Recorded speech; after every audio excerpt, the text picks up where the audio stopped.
On behalf of McAllen ISD and our Board of Trustees, welcome to McAllen Veterans Memorial Stadium. McAllen ISD is rooted in a long legacy of excellence. Our success is driven by our world-class staff and our outstanding student body. We hope that you enjoy the competition, and we wish all those participating the best of luck.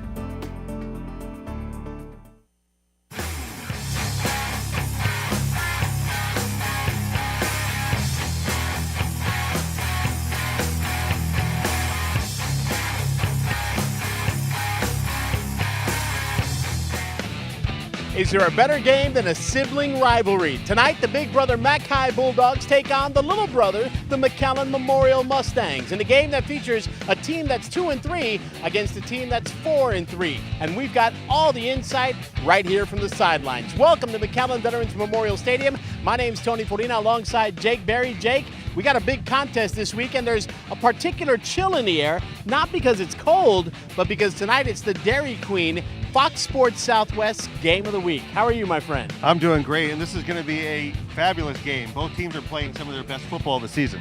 It's going to be a great game as both teams are coming in, hitting on all cylinders. Of course, McAllen Memorial doing what they do best. McHigh having their difficulties, but they're managing to put those key strings together that make this a very comfortable season for them so far. Yeah, McHigh won their first district game. They're 1-0 in district. McAllen Memorial comes into this game 2-0 in district after losing 2 games to San Benito and Los Fresnos, 2 very good football teams. But they're both playing extremely well. Right now, McAllen McHigh has seemed to catch their stride, and they're playing extremely good on the offensive and defensive ends. That's right. When you've got a versatile player like Gunnar Henderson, who we're watching right there on the screen, Gunnar Henderson, if you need him to come out of the backfield, he's got it for you. If you need him to play slot and run a route, he can do that for you as well. And if you need him to go long and stretch the field to catch a long pass, he can do that for you as well. But he's not the only piece of the McHigh puzzle, as they've got a great running back right here in Mr. Gutierrez. Yeah, they have an extremely good team. Gutierrez is averaging about 97 yards per game. They're going to need his offense to go along with Gunnar Henderson to open up the lanes for the for their passing attack. And they've got an extremely good quarterback in Aaron Nixon. How many times have you heard you've got to have the thunder and the lightning? Well, these guys appear to have it all so far. And if you mix in Nixon, a youngster, he's a sophomore by qualification. If you mix in Nixon's abilities, this could be a pretty potential and potent McHigh offense. Yeah, you're talking about a player who's already in baseball committed to the University of Texas.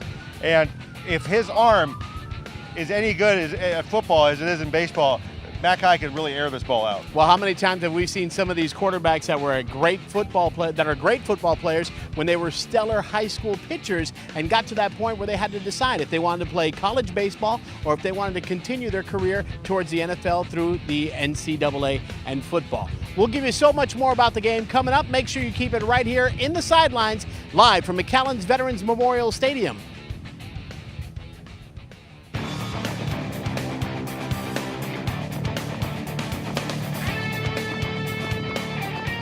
Dream is I just want to entertain people. I love making people feel things, and I feel like after I get out of here, I would love to go into just filmmaking, composing, animating. I've always loved drawing, making music, making people laugh. So I think, yeah, that's what I'd like to do.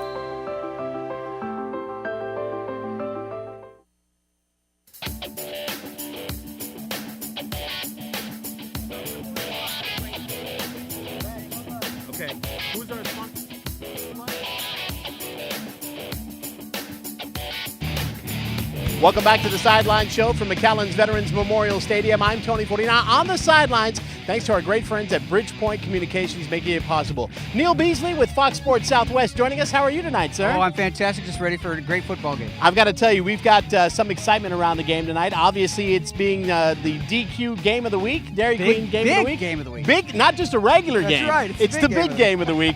You guys got to town when? Yesterday. We got in town. We had we stopped at the DQ store. Well, we had 2. Because nobody wanted to be left out. That's so right. We had Memorial, their DQ, and then McAllen High, their DQ, and we had probably 200 people at each. It was packed at both of us. It was great. Excellent, excellent. Now, how do these 2 schools get selected to be our DQ Big Game of the Week? Well, every summer when the schedules come out and the Dave Campbell's Football Magazine comes out and all the schedules and everything, we take all that, and I'll get about 15 games for every week of the season that would be good games for one reason or another, be it rivalries like this, or a stud quarterback against a great running back, or something like that. Something that has a nice hook to it, some meat on that bone. Right. And then we'll sit down with the DQ folks and some folks at Fox, and we say, all right, what games where? And we want to kind of pick some from all around the state, East Texas. We'll get out to El Paso, Lubbock. We're going to Lubbock next week. So just trying to get some from everywhere, and this happened to be one of those games. Like, hey, it's a rivalry game. Haven't done it before. Let's go ahead and do it. Both these teams should be good, so let's do it. That's excellent. That's good to know. And this is not your first time down here in the Valley. I believe it was about 4 years ago that you were here last We've come time. a couple times. Yeah, Yep. We've had Donna a couple times. We've actually had Memorial before, PSJA. So we've been down a few times. And again, it's all part of DQ really wants to make sure we hit the entire state, and so do we, because we want to. We El Paso and up in Canadian way, almost up into Oklahoma. It doesn't matter. We want to hit all those spots. In fact, just a couple weeks ago, we had a 6-man game, Richland Springs and Sterling City. So, wow. Yeah, we like to hit it all because it's all Texas high school football, Neil Beasley from Fox Sports Southwest joining us here on the sidelines. Now, Neil, you talk about the 6A teams, you talk about the 6A football, and then you come to a 6A division. Tell me the difference. What is the one factor that you see all throughout the state of Texas, whether it be a 2A school or a 6A school? Well, the thing I think that binds everything together, the thing that's similar, is that what I love about Texas, I grew up in Florida. Florida high school athletics is fantastic. I mean, Florida high school football is second to none almost. But you don't have the tradition and the history. People that go to high school here, their parents went to high school here. Right. Their parents went to high school here. Their parents went to high school at McAllen. You don't have that in Florida. Their parents went to high school in Boston or New York or something like that. Well, at least it was when I was growing up. I'm sure it's changed. But that's why you get literally towns shutting down when the game is on, because everybody has an interest in this game if you live anywhere close. So that's why you have stadiums this big, and 12,000 people are going to show up at a game tonight. And you may not know the player in particular, but you know that player's dad, or you know that player's mom. And you know that purple and gold, or you know that Columbia blue. Yeah, and you're rooting for that, no question. That's what you're cheering for. So you said next week you're off to Lubbock. What are the other games that we can see the DQ big game Lubbock, of the week? Monterey, Coronado, another rivalry game. We've got 7 rivalry games this year on DQ, so that's kind of neat, because it is one of those things when it's a rivalry, you kind of throw out the records, which makes it good for us because it's probably going to be a close game. Of course. Rockwall and Tyler Lee. Tyler Lee with a great quarterback. Rockwall with a great coach, Rodney Webb. His offense always flies. That should be that might be 70-64 game on that one. And then our last game is a vote-in game. We've got 5 games. You can go up on Fox Sports Southwest and vote, and there's 5 different games that you can vote for, and they're all rivalries on that last week, as you can imagine, the last week of the season. So that's fun too, because the fans get involved and they get to vote. Well, we've had a lot of fan involvement. I mean, DQ stepping it up with whether you wanted the Battling Bulldog Blizzard or you wanted the Mighty Mustang Blizzard. Did you get the opportunity to try either one? I think I've tried every Blizzard that DQ has to offer, as you can probably tell, and I love them all too. So it was fun to have that battle. It really got the schools more involved. It was neat. Well, Neil, we want to not only give you a wholehearted welcome back to McAllen. It's been a while since you've been here. We're glad we'll be you're back here. again too. That's what we like to hear. We appreciate you coming down, and of course the great folks from DQ that have made this the big game of the week. Right. Thank you. Neil Beasley is with Fox Sports Southwest. We'll come back with more of the sidelines as we get ready for Mac High and McAllen Memorial, brought to you by Bridgepoint Communications from McAllen's Veterans Memorial Stadium. I didn't like that.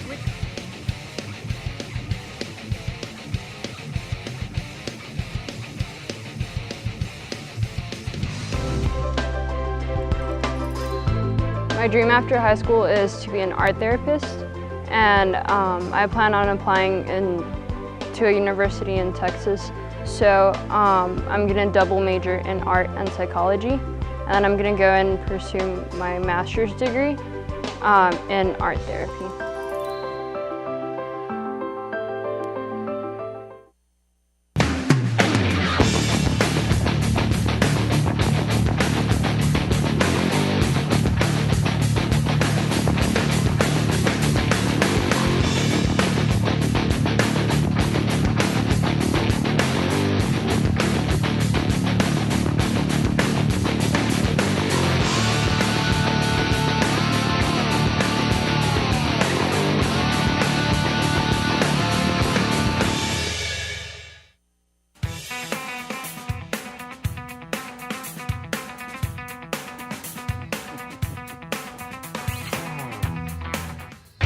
Welcome back to the sidelines, brought to you by our friends at BridgeNet Communications. I'm Tony Forina. Thank you for joining us. Joined again by Jake Berry. Jake, You heard Neil Beasley break it down for us, talking about not only football here in the Valley, football across the state of Texas, and there's nothing like a rivalry game, especially tonight where the McAllen Bulldogs come in with a 2-3 record, a little deceptive. They're 1-0 in district to take on the McAllen Memorial Mustangs, 4-3, 2-0 in district, but part of those 3 losses were 2 losses to some very strong teams, the Los Fresnos and San Benito. Yeah, actually, they only have 2 losses, San Benito and Los Fresnos, and those teams are in the top 10, if not the top 5 in the Valley. I think when you look at this game, if it's as intense as the DQ battle was for the Blizzard, I think that this game is going to be intense. But I think what you're going to see is Trevor Spates and Angel Maguire, if he's back at quarterback, he adds a little bit more of a dynamic feel to this offense. They're going to be able to pass the ball a little bit better, and I think what you're going to see is a more vertical attack. But the combination of Nixon, Gutierrez, and Henderson on the sides for the McAllen Bulldogs is going to be a great spectacle to see for itself. So I'm not coming out to pick a winner because at the end of the day, McAllen's going to win, and that's the key thing right there. Jake, are you feeling brave enough to pick a winner? Well, I think if you're a betting man, you look at the records and you go with McAllen Memorial, but I think right now McAllen is playing very good. This is a toss-up game, and I'm not saying that because I don't want to get fired. There is no wagering. It's only for entertainment purposes only. We'll give you more of the scores, and of course, don't forget to stick around for the post-game show. You've got that one, my friend. Yep, and Matty Coffin will be joining me for that one. Excellent. Look forward to Jake Berry and Matty Coffin from the sidelines after the contest. Good luck to both teams, and thanks for coming out to show your spirit. From the sidelines, brought to you by BridgeNet Communications. For Jake Berry, I'm Tony Fortina. Thank you for watching, and enjoy the game.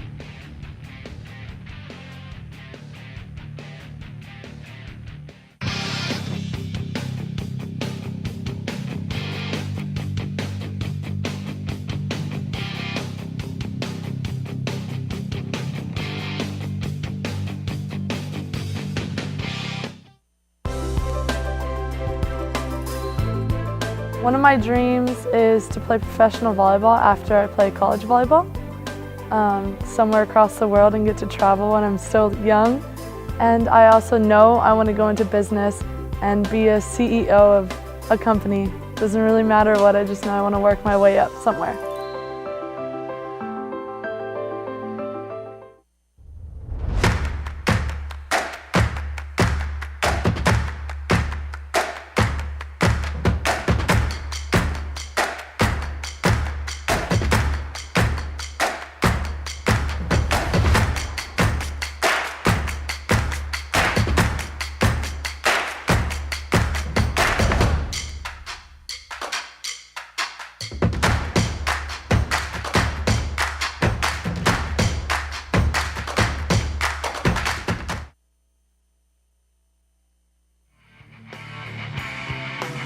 Welcome to another edition of Football Night in McAllen. And tonight, 2 inner-city rivals, McAllen Memorial and McAllen High School, a rivalry that goes back to 1982, will knock heads here tonight at McAllen Veterans Memorial Stadium. It's all coming your way next, right here on Football Night in McAllen.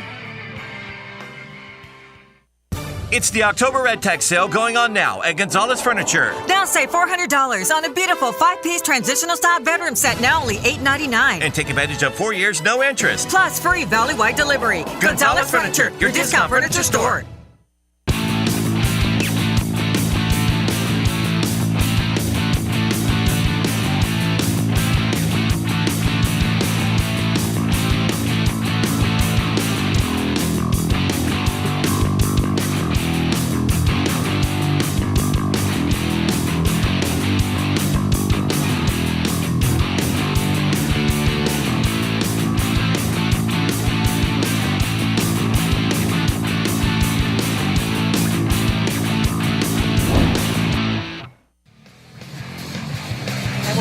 Football Night in McAllen. We've got a really good one here tonight between McAllen Memorial and McAllen High School.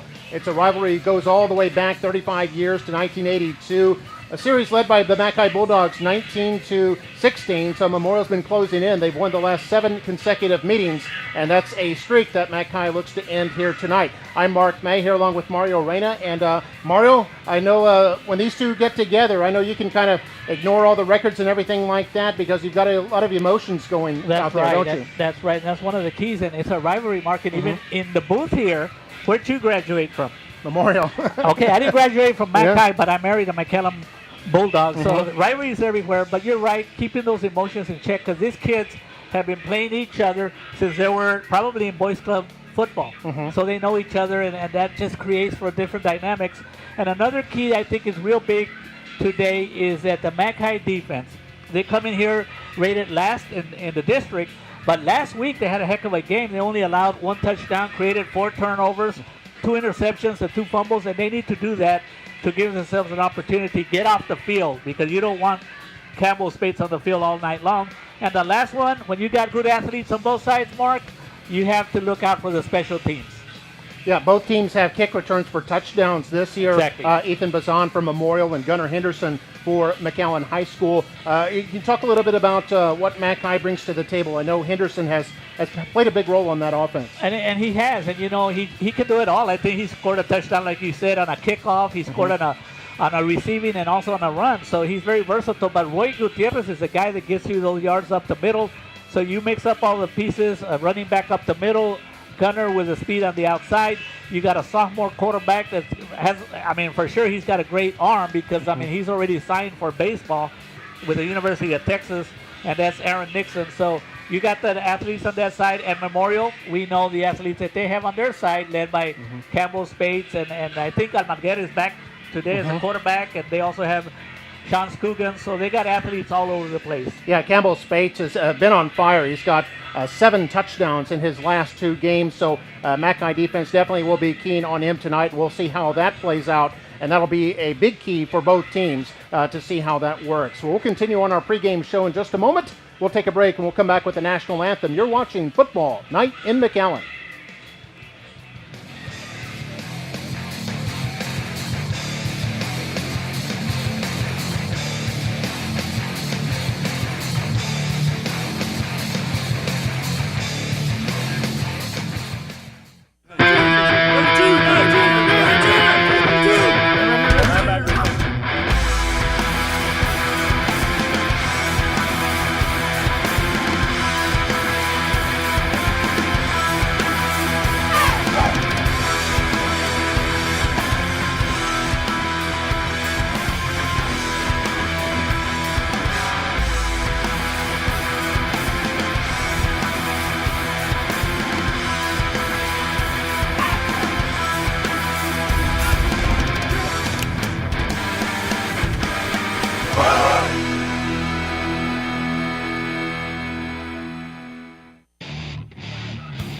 And here we are, ready for Football Night in McAllen. Mark May with Mario Reyna. You can see it's a near-packed house here on both sides tonight. McAllen High School is officially the home team. McAllen Memorial, they're on the visitors' side tonight. You can see the players at the bottom of your screen wearing the visiting or road jerseys, the white jerseys there. It's the Mustangs and the Bulldogs here tonight from McAllen Veterans Memorial Stadium. The Mustangs come in with a record of 4 wins and 2 losses. They are undefeated in district play at 2-0. McAllen is 2 wins and 3 losses, and just like Memorial, unbeaten in district play with 1 win, no losses. And both of them are coming off high-scoring affairs. Memorial, in their district games, has beaten La Jolla Palmview 49-7. Then they beat Mission last week 63-28. And then McAllen is coming off a big win over the La Jolla Coyotes 35-9. So both teams come in with red-hot offenses here, Mario. That's right, Mark, and everybody, I mean, you can just feel all the electricity down there up here in the press box, Mark. Everybody's all excited, parents, and it should be an exciting game. But yes, you're right. It should be a high-scoring game, but sometimes we say that, and all of a sudden the defenses step up, and we'll see what happens tonight. You can see some pink out there, a lot of pink out there because it is October. It's Breast Cancer Awareness Month, and school organizations from both sides will be festooned in pink this evening. You can see the ROTC right there, and of course the kids on both sides are learning. One of the things they learned about in the high school is about community service and altruism, giving back and doing things for your community, and so this is a big one. We've got the national anthem coming up here in just a few seconds, and then we'll get to the starters right after that. They're unveiling a massive American flag right there on the field. You can see there in the background. And they've got the color guard marching out onto the field. They are right now announcing the Veteran of the Week. And that's something that's very special, Mark, that Veteran of the Week.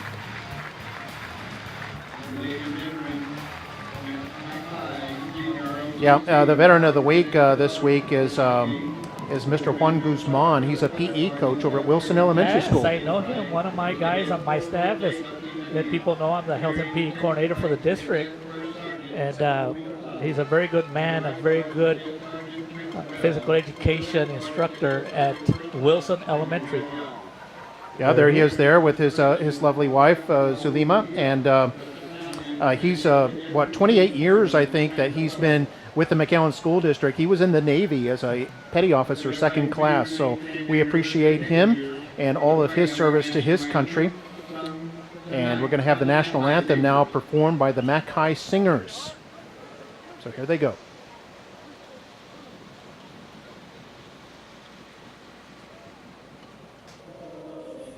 Can you see by the dawn's early light what so proudly we hailed at the twilight's last gleaming, whose broad stripes and bright stars through the perilous fight o'er the ramparts we watched were so gallantly streaming, and the rockets' red glare, the bombs bursting in air, gave proof through the night that our flag was still there.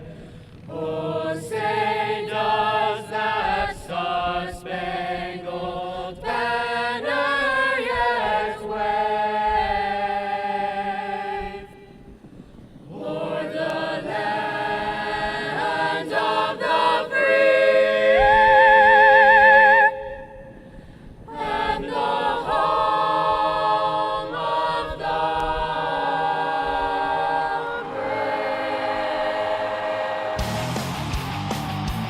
Very well done. The McAllen High School Singers Ensemble there. They're a show choir, by the way, the McAllen High Singers. Show choir they have at McAllen High School under the direction of Mr. Reyes over there, Diego Reyes.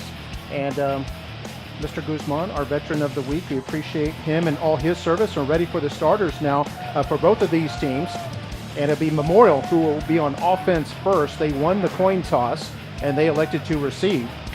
So we'll take a look at their offensive starters, and we've got Sean Scugan will be in there at quarterback, although we expect Angel Amagad to come in there as well. Campbell Spates, who has 726 yards and 10 touchdowns in there. Emilio Cruz, Johnny Larson, Ethan Bazan, Josh Sanchez round out the offensive backfield and receivers. And then the line, Ricky Garcia, Alexander Escobar, Marcus Robles, Aaron Ramirez, and then a new starter at right tackle, Nemihias Esparza. And Ricky Garcia, Mark, also has a lot of duties because he's also the punter and the field goal kicker. Yeah, that's right. Defensive line here, Antonio Rodriguez, Moses Mendez, Carlos Rivera, and Malachi Dames in there on the defensive line. And then looking at the linebackers, Trace Gagne, Rene Garcia, and Wilbert Murillo. And then finally their secondary, and Jack Bramble, Daniel Chiquito, Zach Garcia, who leads the team with 2 interceptions, and then Trip Potter. So there's your starters, and we can see McAllen High School there. They'll be wearing the home purple jerseys with the purple pants and the purple helmets with the gold Bulldog logo on the side of the helmet. And there you see the McAllen Memorial Mustangs wearing the white pants, the white jerseys, the Navy numerals, and the Colombian blue helmets with the gold Mustang. I was talking to Coach Brewer before the game, Mark, and he did talk about the fact that since the Mustangs have dominated for the last 7 years in a row, it's important for the Bulldogs to have a good beginning.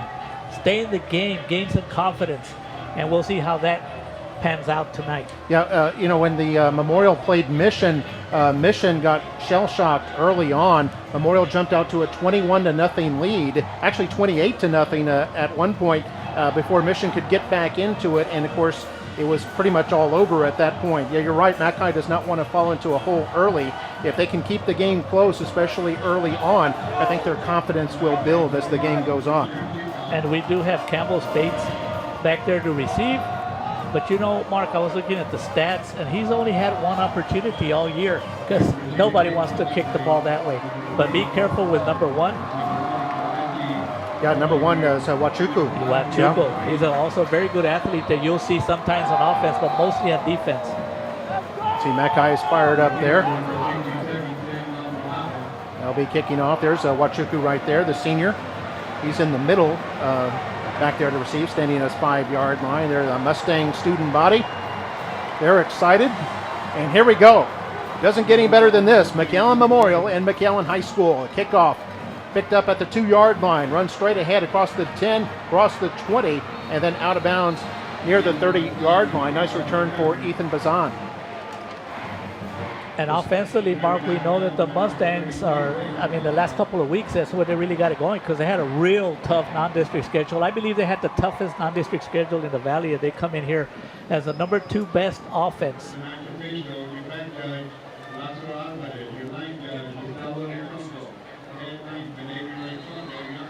So there's Sean Scogan, the junior quarterback. He's a big running threat as well as a passing threat, averaging about 8.5 yards a carry. And he's going to keep it on first down. And picks up modest yardage up to about the 33-yard line. Trip Porter coming in there. And also number 2 coming in there real quickly was Ethan Moya. I'm going to give him credit for actually 5 yards, as they had spotted the ball at the 29, so now at the 34, but we have a whistle here on second down. And those are the type of penalties that usually don't happen in regular season games. Ball start. But everybody's excited, offense. The adrenaline 5 yards, for all these kids. Second down. They hear the crowd, the emotions, and so everybody's excited. So that 5 yards they gained, they lost, so now it's 2nd and 10.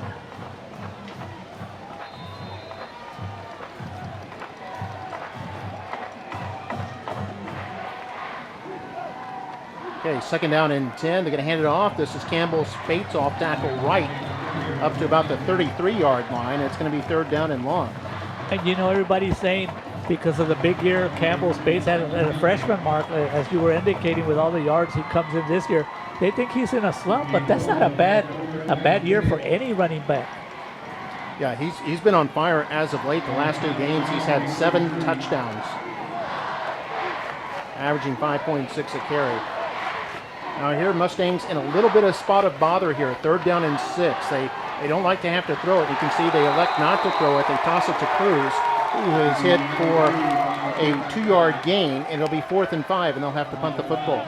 You got to know that Coach Kevin Brewer for the Bulldogs has to be excited that on the first possession, they're throwing their first punch, those Mustangs, and the Bulldog defense came rise to the occasion. So it'll be Ricky Garcia in there to punt. He's been averaging a little over 36 yards per boot. And we know who's back to receive, Mark. Oh yes, the ever dangerous Gunnar Henderson. Here's the snap. Mackay does not put on a rush. And this ball's kicked well away from Henderson. It's going to go out of bounds in Mackay territory. And Mark, it's not a big punt. Went out of bounds, and it's going to come back all the way up to about the 42-yard line. But even though Gunnar Henderson did not get his hands on that, he actually is the reason they caused a bad punt, because you want to keep the ball away from him. Yeah, I think Memorial willing to concede some yardage there in order not to risk the big punt return from Gunnar Henderson. And it's a punt of only 23 yards net there. So with 9:58 to go here in the first quarter, here's the first possession for the Bulldogs. And it goes straight up the middle, and it looks like no gain, but some of the Mustangs think the ball came out. And it is. And it's recovered by Chris Ladas, the defensive tackle. So after one offensive play, we have a turnover, and the Mustangs have the ball. You can see it was on the center snap. Yes, Mark, it was on the center snap. And it gets back to that other penalty, Mark, that the center was just a little bit in a rush. And unfortunately for the Bulldogs, turnover. Didn't give themselves their offense an opportunity to get it going. And you don't want to give this potent Memorial offense too many golden opportunities.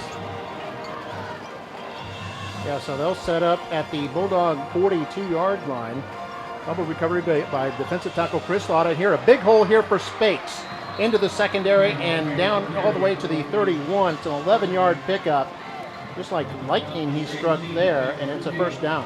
What a great opening hole on the left side for the Mustang offense. See, great block by Cruz. Doing a great job. And I feel sorry for some defensive backs, especially when Trevor's coming with a full scheme of speed. Alexander Escobar also with an excellent block on there. Now tossed right. This is Spates going the other side. Bounces it outside to 30. First down at the 20. Down the sideline. Knocked out of bounds near the 10-yard line. It was Zach Garcia who had to force him out, but not before another big gain there by Spates. And that's what makes Campbell Spates so dangerous, Mark. This play looks like it was designed to go up the middle between the hash marks, and Campbell put on a move and then uses his fantastic speed. It'll be first and goal for the Mustangs. They're at the 9-yard line. Scoop it in at quarterback. Cruz and Spates behind him. They'll give it to Cruz. Big hole at right guard, and he's up to about the 3-yard line. And if we take a look at the replay here, Mark, Campbell Spates did not get the handoff, but just by him running out, that brings a lot of the Bulldog defenders his way, and it opens up a hole. And Garcia and a couple of other Bulldogs in there on the tackle. So second and goal. Now they're going to spot him at the 4-yard line. They've got an unbalanced line to the right side. High backfield. They're going to hand it off Spates. Big hole up the middle, and he's in for the touchdown. And it's a touchdown, Mustangs. Here with just 8:43 to play in the first quarter, and for Spates, it's his 8th touchdown in the last 3 ball games. And I've talked about it all throughout the games all season, Mark. The mark of a good team, a playoff team, a district championship team, is a team that when they get a turnover, they turn it into points, especially into 7 points. So Ricky Garcia will attempt the extra point with snap and hold. Kick is up and away, and it's good. With 8:43 to play here in the first quarter, it is the Mustangs 7 and the Bulldogs nothing. Take another look at that touchdown run. This is Spates from 4 yards out, straight ahead. Great blocking by the center, Robles, and the guards, Ramirez and Escobar. And it's a touchdown, Mustangs. Mustangs up early, 7-0.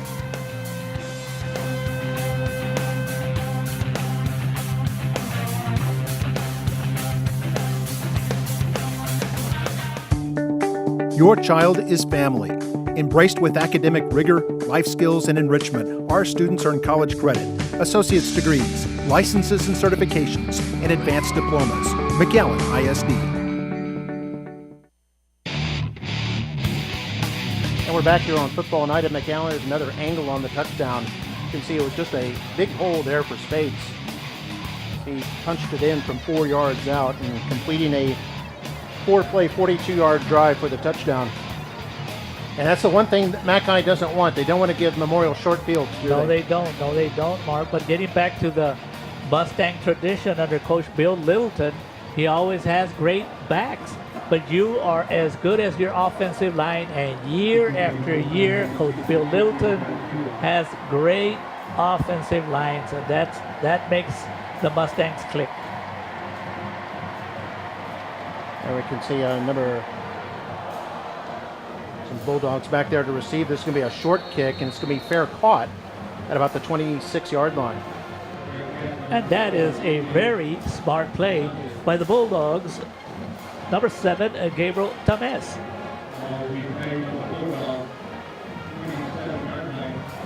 There we have a look at Cordell Martinez, a senior receiver who's out there. We'll have haven't had a chance to give you the offensive starters for Mackay yet. We'll get you those in just a moment. At quarterback is the sophomore, Aaron Nixon. And Nixon's going to hand it off on first down. It's about a straight ahead and about a 2-yard pickup there. And it looks like Roy Gutierrez, their leading rusher, on the carry. And those are the tough yards that Roy Gutierrez will get you in between the hash marks. Gutierrez coming in here with 467 yards. There we see the starters. Nixon, the sophomore at quarterback, Gutierrez, and then Jorge Esquivel, Gunnar Henderson, Christian Solis, and Dylan Martinez. And get you the offensive line in just a moment. Here on 2nd down and 8, we've got a whistle. Looks like it's going to be against the offense most likely. False start. Number 77, offense. 5 yards, 2nd down. And then we see the offensive line. Nick Sanders, Taylor Dowd, Arturo Ochoa, Edgar Taona, and Zach Mejia. And then looking at the Mustangs defense, David Duran starting at defensive end for the first time. Christopher Lotta, who recovered that fumble, Gutierrez and Hernandez. Then the linebackers, Nathan Sanchez, Frank Opazo, one of the captains, Jacob Bagstad in there. Secondary is Luistro Huachucu, the leading tackler, then Morales and Ace Chavez. And here we're back to action, and Nixon wanting to throw it, gets rid of it, but gets hammered in the process. Pass is incomplete. It'll be 3rd down. A big hit there by number 90, I believe, Mark Gutierrez. That was a big hit, and that's what you want to do, get into the head of a young sophomore quarterback. Yeah, first pass attempt for Nixon. He came in just 3 for 7 passing for 23 yards. So hasn't thrown it too much this year. The team has used him mainly as a receiver in the rush. That play, Mark, is that Mark Gutierrez, after he hit Nixon, he showed some good sportsmanship by picking him up and saying, come on. So here on 2nd and 13. And movement once again.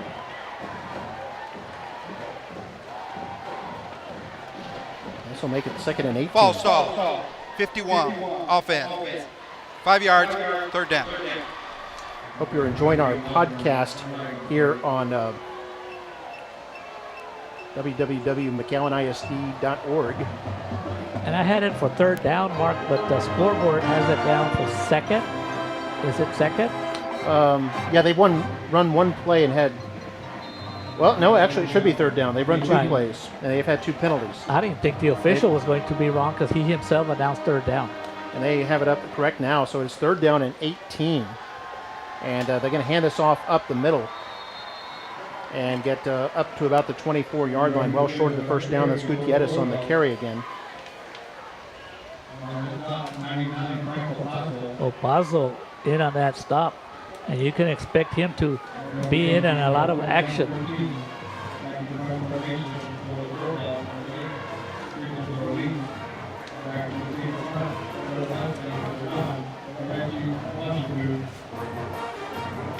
There's Huachucu there, back to receive the punt.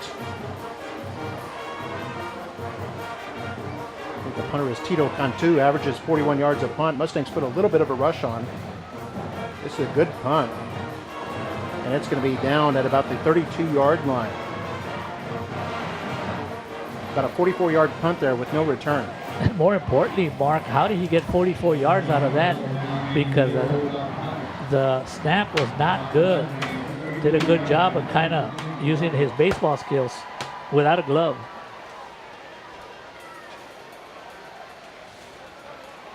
So here we go for Memorial to be their 3rd possession. They punted and they've scored a touchdown. Last time they had it, they marched down the field in 42 yards after recovering a fumble and had a short field to work with. Here's a handoff. This is Huachucu who's in the backfield. Huachucu, the starting safety, sees action occasionally so they can take advantage of his speed. You can see it there as he picks up a quick 1st down all the way up to the 42-yard line. Nothing fancy about this. Use your athletic ability. And when you have Campbell Spates in the backfield along with Huachucu, who do you try to stop? And what a great move he put on there at the line of scrimmage. Otherwise, he would have been knocked down for no gain. He was able to juke one potential tackler and then pick up 10 quick yards. So 1st and 10, they're at the Mustang 42. Now it's Spates going right side, is hit and then brought down. Nice tackle there by Jackson Helmkamp. And you know, Mark, there's not many times when Campbell Spates is being tackled that he ever falls backward. Yeah, he's a powerful runner, and there's how these two teams came in comparing. Look at the rushing totals for Memorial, 275 yards a game, about 100 yards more than the Bulldogs average. And of course, the Mustangs don't really throw it much, and then total yards favors the Mustangs, scoring favors the Mustangs by about a touchdown, 32.5 to 25.5.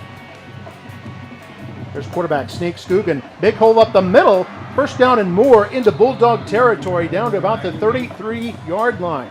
And that's nothing much more than when you have confidence in your center that he is going to be able to get that block right in front, and that's what he did right there. And Sean Scogan, another athletic runner, does the rest.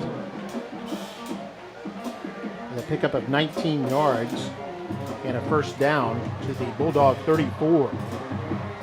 So many dangerous runners the Mustangs have.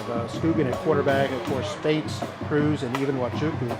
There's I backfield, going to toss it right. This is Spates with a couple of blockers, bouncing it outside. Mackay does a good job of stringing that one out. And on the tackle there, Daniel Chiquito, the defensive back, and also Helmkamp once again. And Helmkamp in on that tackle and making sure that there's a lot of pursuit, and that's the only way you have a chance against this Mustang offense. 3-yard gain for Spates on that run. So second down and 7 now. We're at 4.5 minutes to play in the first quarter. Mustangs up by 7. Going to give this to Cruz, and Cruz has a short gain to about the 28-yard line to bring up third down.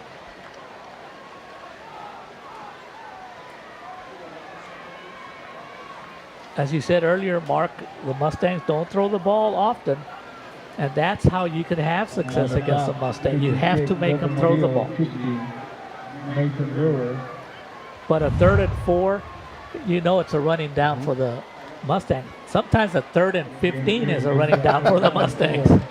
Well, we saw them earlier on 3rd and about 7, and they ran it. Here's a toss left, couple of blockers for Spates. And Spates keeps on going as he breaks through a tackle all the way to the 15-yard line. Actually, that's Wachuku on the carry. They give it to Wachuku, and some powerful running there as they had him bottled up after a short gain, and then he burst free all the way to the 15 in a 13-yard pickup. And they had him stop. It was going to be close, Mark, but Wachuku taking on not only one Bulldog defensive player, 2 or 3 defensive players. Very strong, lots of balance, very skilled, just kept on going. Wachuku will stay in the backfield. Well, they've got a kind of a T formation as they give it to Cruz, and Cruz is knocked down at the line of scrimmage. Carlos Rivera. He beat out of rare. So far, the Mustang offensive line has had their way, but not on this play, as Carlos Rivera came in there.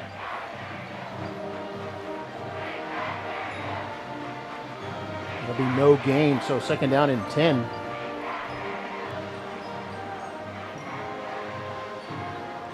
There's a toss left. This is Wachuku up the middle, dances his way through it. The 5 is in for the touchdown.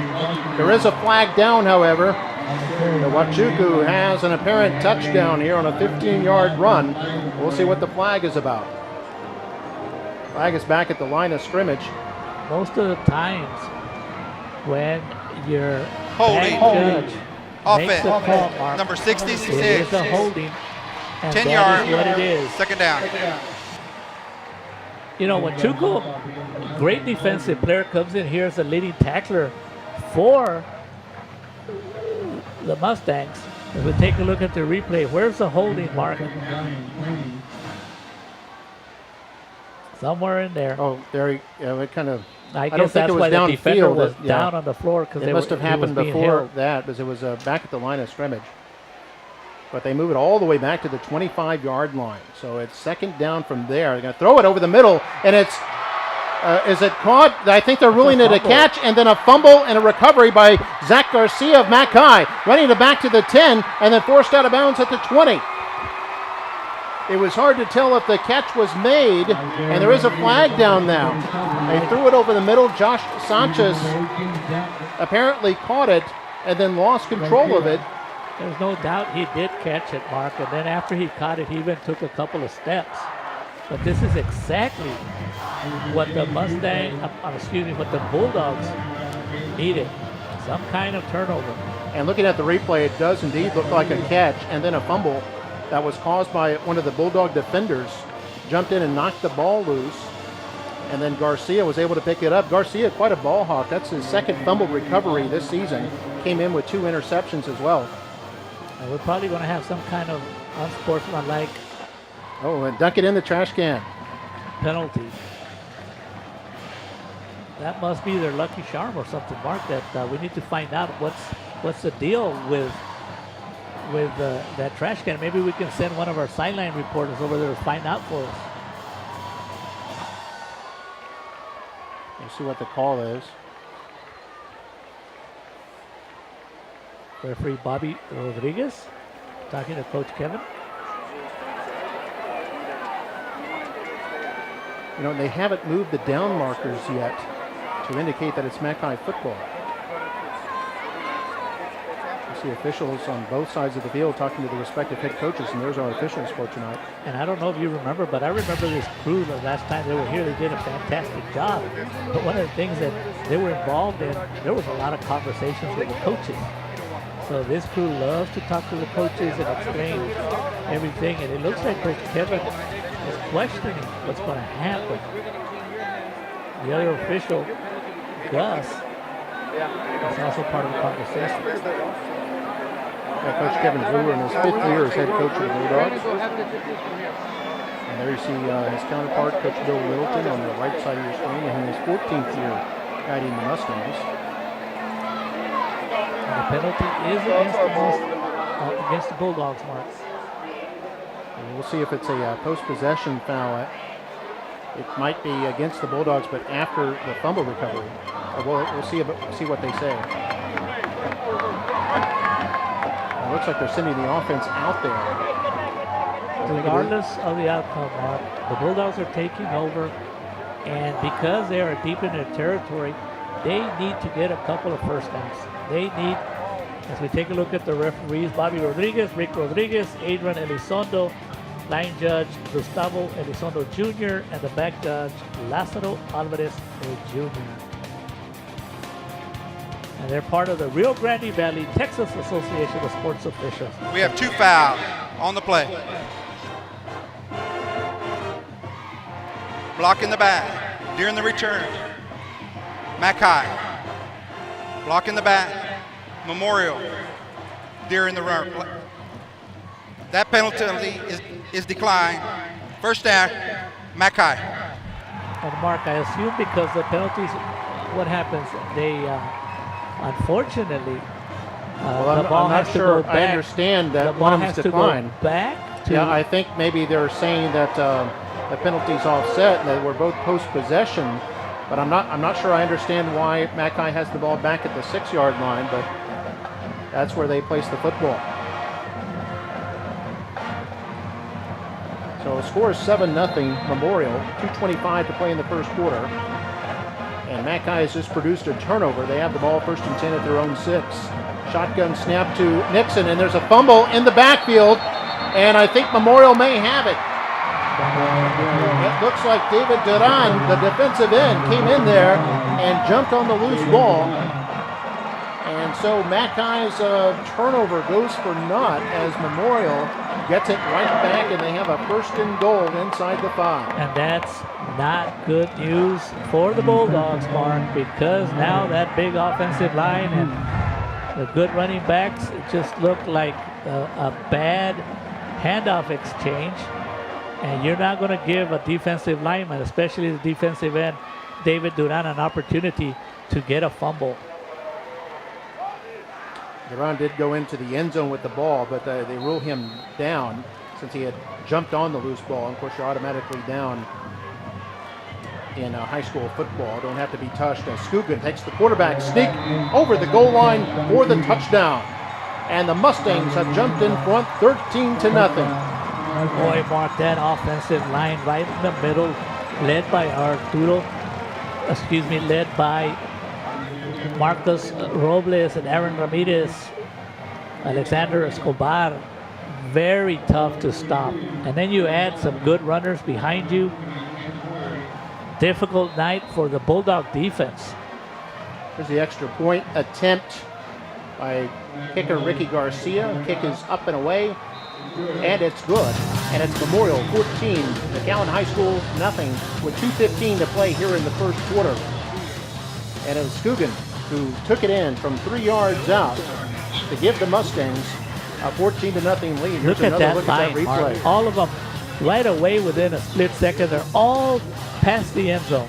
The entire offensive line surged into the end zone. Great blocking there, and the Mustangs lead it 14-0. We'll be back in a moment. This is Football Night at McAllen.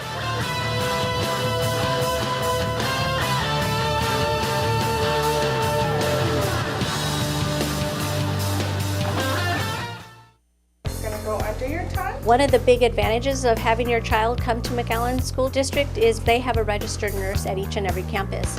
Our registered nurses are readily available for all our students, and our focus is on your child's success.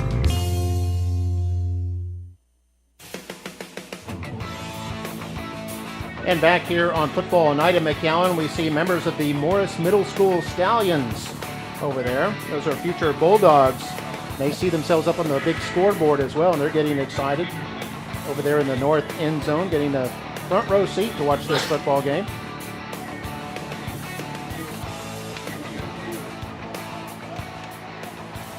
So the Mustangs will be kicking off. They lead it 14-0. Both touchdowns set up by Bulldog turnovers. Here's Garcia's kick. This can be high and short, can be fielded about the 19-yard line. And breaks the tackle at the 25. This is Dylan Martinez across the 30 and has room all the way up past the 40-yard line. So Mac High will have great field position here in the last 2 minutes of the first quarter.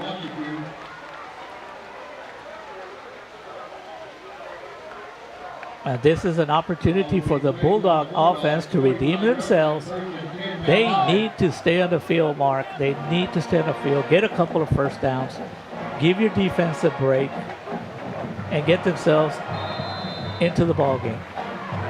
Yeah, still plenty of time left in this game. It's still first quarter. As Nixon hands this off, Gutierrez fighting his way forward up to about the 48-yard line. Several Mustangs in there on the tackle, including David Duran and Mark Gutierrez.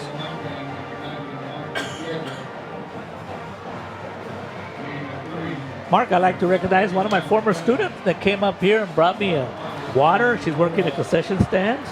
Marisa Lindsay. I don't know, she got married, but I just remember her as Marisa Lindsay. Second down and 7. Handoff. Gutierrez. Big hole. Down to the 40. Down to the 30. And it's a foot race. He's down the right sideline and hit and knocked out of bounds at about the 7-yard line. Wachuku saves the touchdown. But a huge run there by the Bulldog Gutierrez. Exactly what the Bulldog offense needed, Mark. Some kind of momentum booster. If they can put this in the end zone, you know that you're in the game in spite of 2 turnovers. And they're gonna run a hurry up offense here, and quickly they snap it, hand it off, and this is gonna be bottled up short of the line of scrimmage. They had first and goal at the 5, and I think they're trying to catch the Mustangs before they could get set. The Mustangs are ready. So here's the replay of that long run. And Roy Gutierrez looking to make some contact here with Wachuco. Look at that, 2 fine athletes hitting each other. But last play, Jacob Bagstad amongst Mark Gutierrez in on that stop in the previous play. 47-yard run by Gutierrez. Now they've lost a yard, so it's second and goal. Handoff Gutierrez, hit in the backfield, breaks the tackle, and goes in for the touchdown. Hard, tough running by the senior running back who is not to be denied. And with 43 seconds left in the quarter, Mac High has struck pay dirt. What a huge play by Roy Gutierrez, Mark. You know that Franco Paso rarely misses an opportunity for a tackle, and that's just the determination of senior Roy Gutierrez, knowing that this is the last time he has an opportunity to beat the Memorial Mustangs. There's the extra point try. Line drive is up, and it is good. San Baldonado with the kick, and with 43 seconds left to go in the first quarter, It's Memorial still in front, 14-7. But Mackay has got some momentum back. Let's take another look at that touchdown. Check this out, Mark, right there. He should have been brought down at about the 8-yard line. And Roy Gutierrez said, no, sir. So his big run and his determined run is the reason the Bulldogs are right back in it at 14-7. We'll be back in just a moment.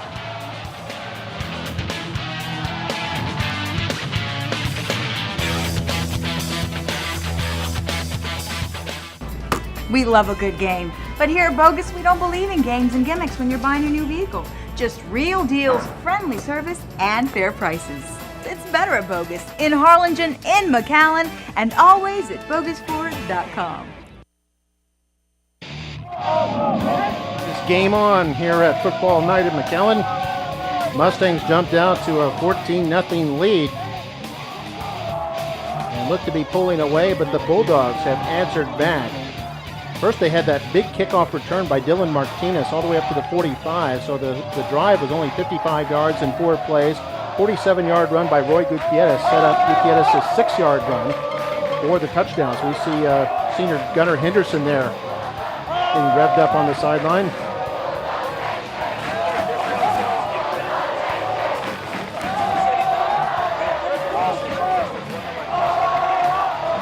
Maldonado getting ready for the kickoff.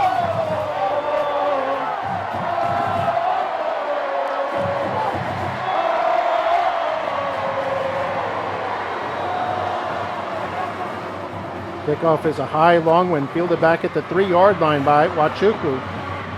Run up across the 20-yard line, make that Spates actually. He's hit at the 30 and then moves forward and gets out of bounds at about the 36-yard line.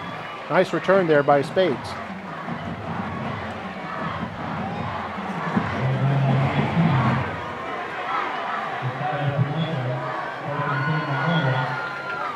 So 33 seconds left there in the first quarter. Here's another look at that kick return. There is a flag down.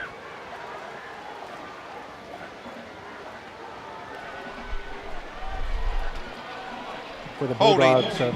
During the return, number 15, receiving team, 10 yards, first down. It's Malachi Dames who helped in on that tackle for the Bulldogs. And this penalty pushed the Mustangs 10 yards back to the 21-yard line. Well, let's see how, now that the Bulldog offense responded, let's see if the Bulldog defense can respond. We remember on the first possession, they actually stopped the Mustangs. So they're very capable of stopping the Mustangs. And on first down, Scugan fakes the handoff, keeps it, dodges a tackler, is into the secondary, spins his way forward, and is still going. He's taken off. He's at the 30, one man to beat, at the 20, the 10, and a touchdown for the Mustangs. And just like that, 79 yards, and the Mustangs extend their lead to 20-7. And how quickly do the Mustangs get the momentum back? Didn't take long, and Mark, as you recall, last year when Sean Scugans was playing and he had his opportunities to run the ball, he had an 8 to 10 yard average every time he touched the ball. Who do you focus on, Mark? Who do you focus on? Do you focus on Campbell Space? Do you focus on Wachukwu on occasions when he's back in the backfield? But this little guy here, this Sean Scugans, very talented, strong, athletic, and fast. Some determined running there too, as we saw him juke one defender and then got hit. He just spun and was able to turn himself loose. Then he turned on the afterburners after that and outraced the last defender, who had a bit of an angle on him for the touchdown. 79 yards to the house, his second touchdown of the game. We've had 4 touchdowns here in this opening quarter.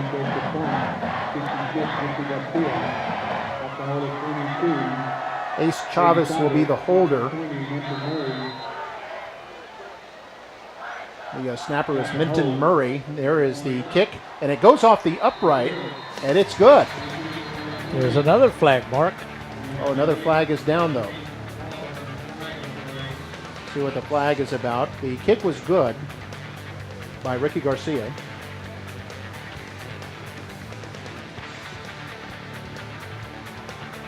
And Mark, I certainly do appreciate you mentioning the name of the snapper, how important they are, and they never recognized Menton Murray, because special team points are very important, and you miss those field goals many times because of a bad snap. The officials still discussing the matter.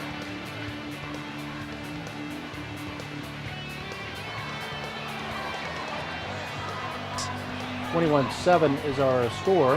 Here's the explanation. During the kick, holding 76, 76, White, 10-yard, retry. Mark, there's a lot of penalties so far. These guys are going to run out of little yellow hankies. This could be interesting here as they're going to move it back 10 yards. They'll have to retry the kick.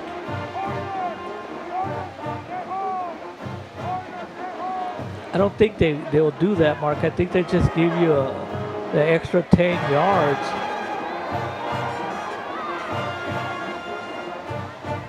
But the ball is being spotted at the 13-yard line. So yeah, Chavez, the holder, is set up at the 20. So this will be a 30-yard extra Correct. point try. Good snap and hold. Kick is up and away, and it's good. No problem there for Ricky Garcia. With 18 seconds left in the first quarter, it's the Mustangs 21 and the Bulldogs 7. Take another look at this scintillating run by Sean Stugan. 79 yards for the touchdown.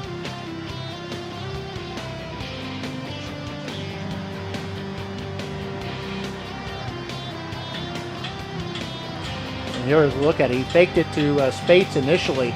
Spates took a hard hit, was slow to get up, and you can see there. He's already nice done 4 move. special things, Mark. The fake, he broke 2 tackles, and then he used his quickness to fake out a defender.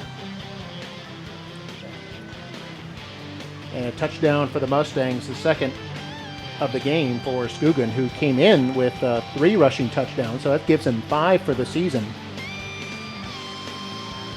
And we still have 18 seconds left in the first quarter of play. We've already seen a ton of action. And as we were talking at the beginning of the game, Mark, we expected points on the board, and that's what we're getting. And by the way, the Mustangs' vaunted running game, 185 yards in the first quarter. No surprise, for sure. And Mark, after the last 2 games, they scored over 100 points, and now you put another 20 in a quarter. They're really catching fire. Yeah, averaging over 50 points a game in the last 2 games. And here's Garcia's kickoff. Is going to be fair caught at the 26-yard line. So the Bulldogs, who last time they had it, marched 55 yards downfield for a touchdown of their own. And of course, still have plenty of time. We've got the second quarter in front of us. You know, Mark, and where did it all start? It all started in the middle schools. As we know that the Morris Middle School at Travis feeds to Mac High, and Cathy Middle School and Brown Middle School feeds to Memorial. And here's a shotgun snap to Nixon. Wants to run it himself and is going to be tackled for a loss. Might have been a broken play as the Mustangs surge in there and bring him down. On the tackle was the middle linebacker, Frank Opazzo. And I guarantee you, Frank Opazzo's happy he made sure he had that tackle, because he's the one that missed the tackle on Roy Gutierrez. We've reached the end of the first quarter, and after one, it's the Mustangs 21, the Bulldogs 7. A lot of fireworks in this first quarter, and look for more in the second. We're going to take a quick break. Back with more in a moment. You're watching Football Night in McAllen. At Rio Bank, our goal is to help you grow and prosper with the right financial tools, quality customer service, and banking done with honesty and integrity. Rio Bank, your kind of bank, your kind of banker.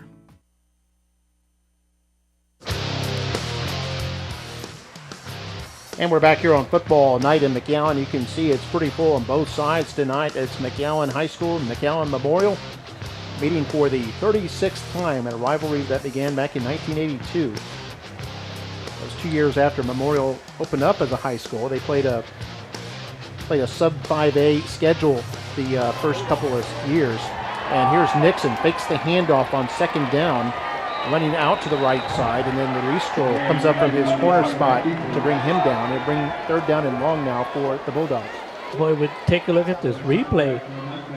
It looked like Nixon had an opportunity for some yards, but the close down speed of linebacker Jacob Backstad got to him in a hurry. And then Ristro making sure of the tackle. Third down and 11 for McAllen.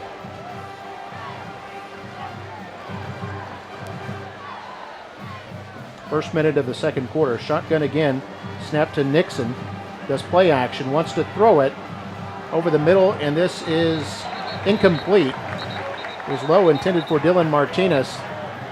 Martinez feels he came up with it, but ruled incomplete. It'll bring up fourth down. And you don't see the coaches questioning, so I think this ball did hit the turf. And we'll take a look at the replay here, Mark, and make our, I'll let you determine. If it's an easy call, I'll say it.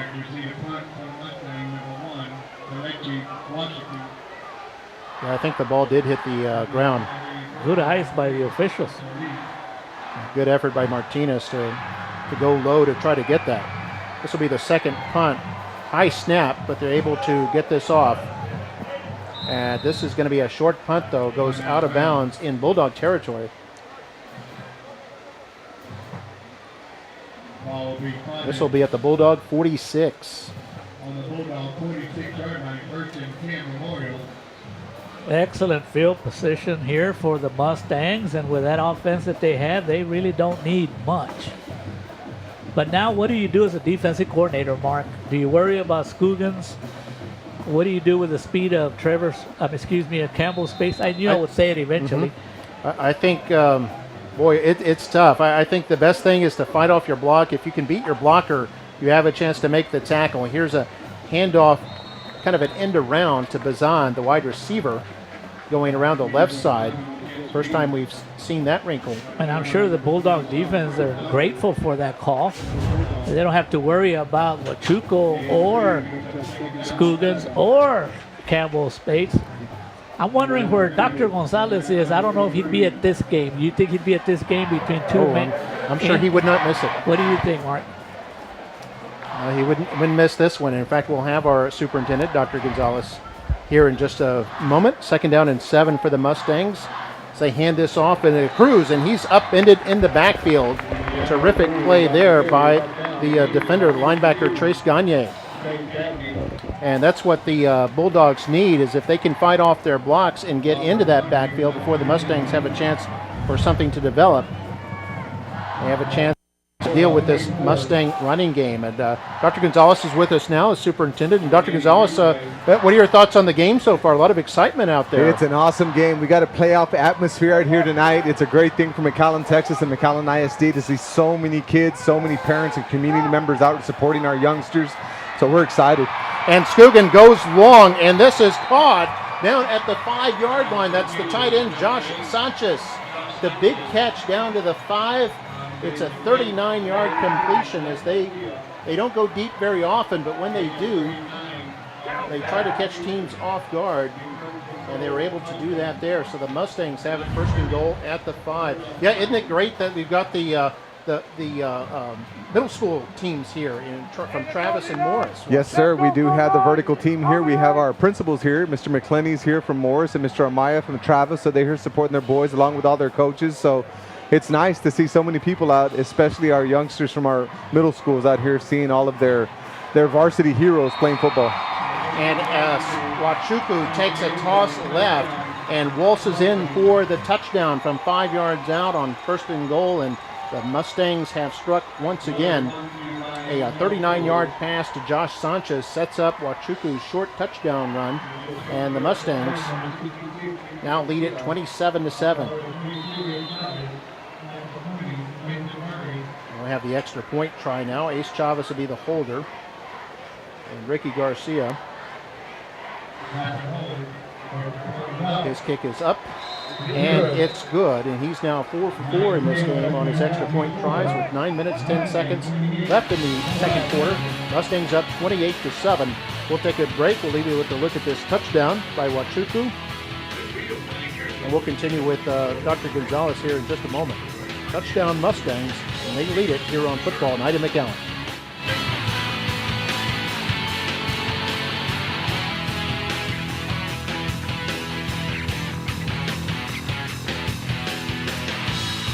McAllen ISD is the heartbeat of the community. Students can earn up to 60 college credit hours and even an associate's degree while still in high school, saving families time and money. McAllen ISD, excellent since 1908.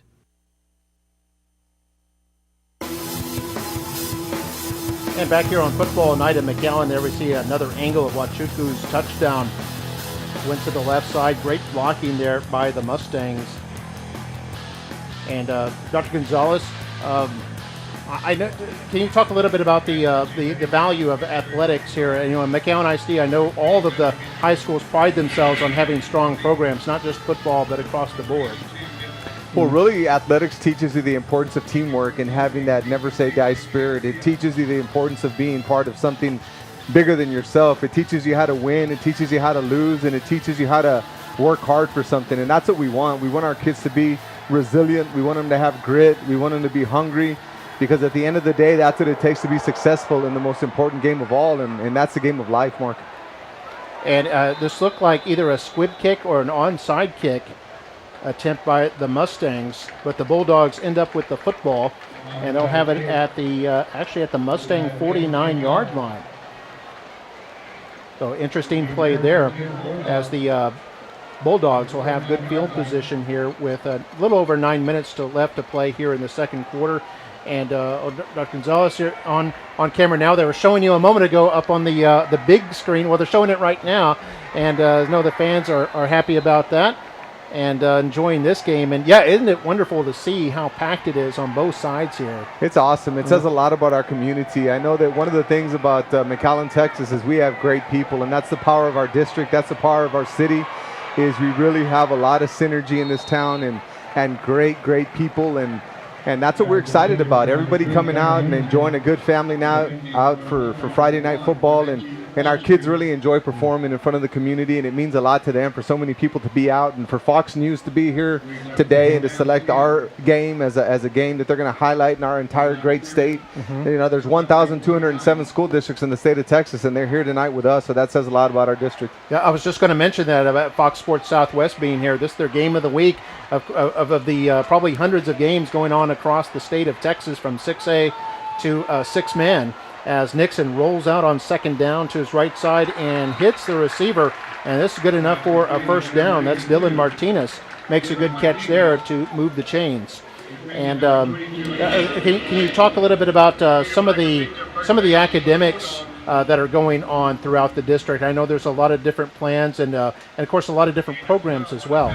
Well, one of the things that we're focusing on right now is ensuring that we're putting our kids in a position to be successful regardless of what they choose to do in life. If they are interested in the STEM, we have a great science, technology, engineering, and arts and mathematics program. If they're interested in career technology education, we have a great program there too. So we know that great schools have great teachers, and in all the research I've done over the years, the bottom line is that student achievement is impacted the most by effective teaching, and McAllen ISD has great teachers in every classroom, and that's what makes our district so powerful, is that we have outstanding teachers that are putting their heart into their game, and students are benefiting. So every academic program that we have is successful, and it's proven by the fact that we received a post-secondary readiness distinction as a district. Yeah, can you explain a little bit for the, as we see Gunnar Henderson bounce this one outside, his first touch in this game, and you can see how dangerous he is, as the Mustangs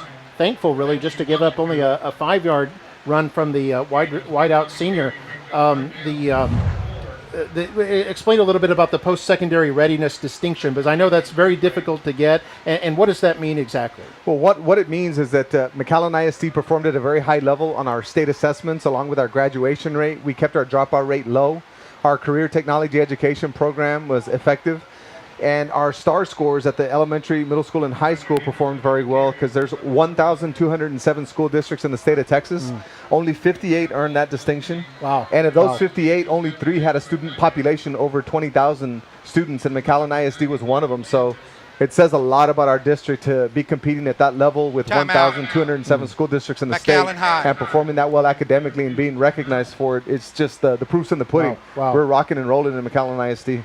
And I know tomorrow here in this stadium, it'll probably be just as full. We've got the City of Palms band contest coming up. All 3 McAllen schools, Nicky Rowe, Memorial, Mac High will be competing there. And we've got Pigskin Jubilee coming up also. So I know the fine arts is really percolating. Well, one of the things we know is that for the 4th straight year in a row, we are a national music best communities for music education. So even in the fine arts area, we're amongst the best. So the fact that we're recognized on a national level with regard to how we provide music education at a high quality level, and there's a very small percentage of school districts that earn that honor, says a lot about us. Yeah, I believe that puts us in the top 4%, or only about 4% of districts in the nation can achieve that. That's right. So academically, we're proud on the fine arts side. You see what we're doing athletic-wise. We also received the Financial Integrity Rating System of Texas Award, along with an International Budgeting Award here recently. So for the last 6 years, we've received a perfect score on the financial side. And 14 out of the last 15 years, we've received the Financial Integrity Rating System of Texas Award. So we're doing very well. And I like the fact that we have a balanced approach on the financial side, on the fine arts side, athletics, instruction. Everything we do in McAllen ISD, we do very, very well. Well, good. Well, Dr. Gonzalez, thank you for bringing us up to date. As we saw this replay here, this was a 4th down. They put Gunnar Henderson in the Wildcat.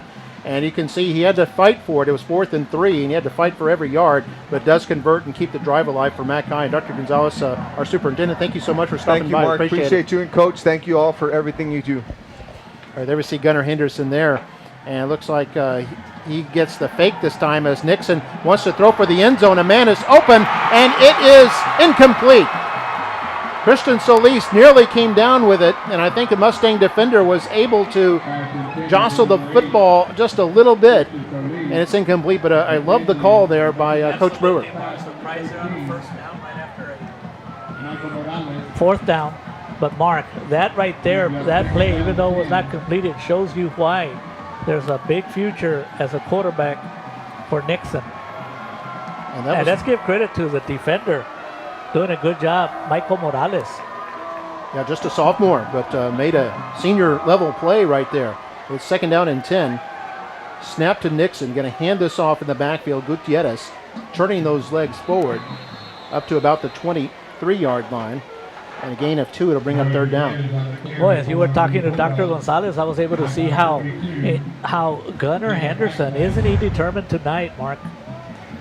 Well, you know, he's, like you mentioned, he's a senior, Gutierrez a senior, and none of the players on the Mac High team have ever been on a team that beat Memorial. Memorial's won 7 consecutive years. Opportunity. And, yeah, not to rub that in, but that is something that you know that is in the back of the minds of the players, and they're motivated. They know this is their last shot to beat their crosstown rival. It's important to them, and it's important for the Bulldogs to score some points here.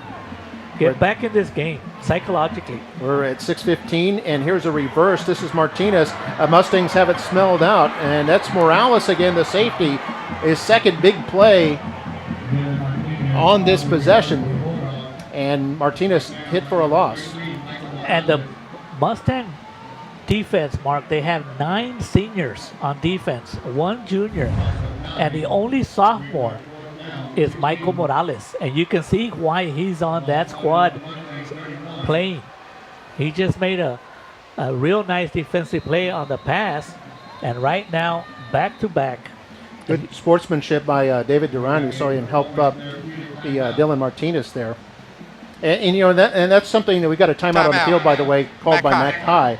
So they might be going for it on 4th down again, down 28-7 here with 5:40 to play in the second quarter.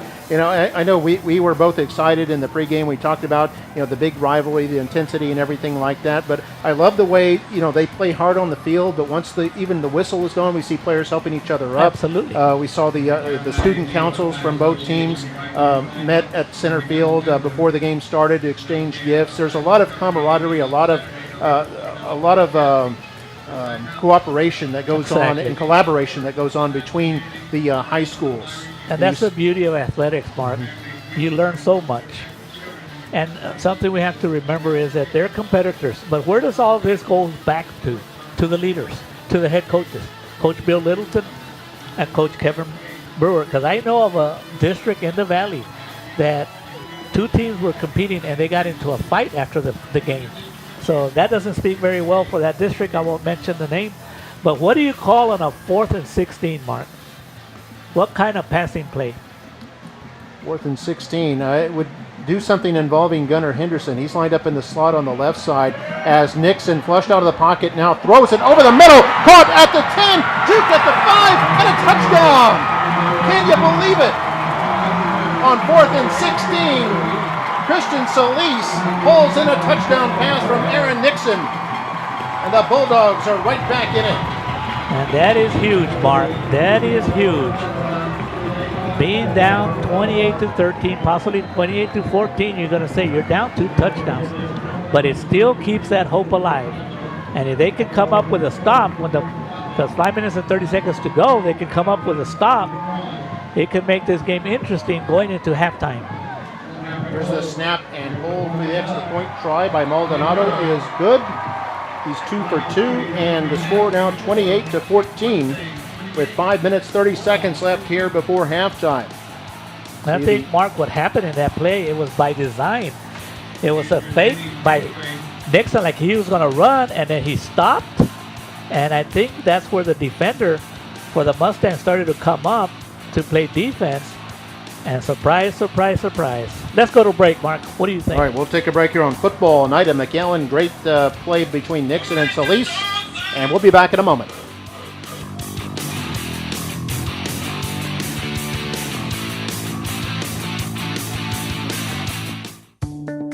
Your child is family.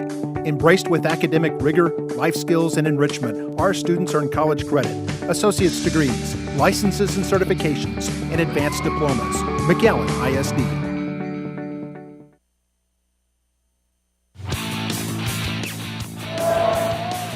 And we're back here on Football Night at McAllen. We take one more look.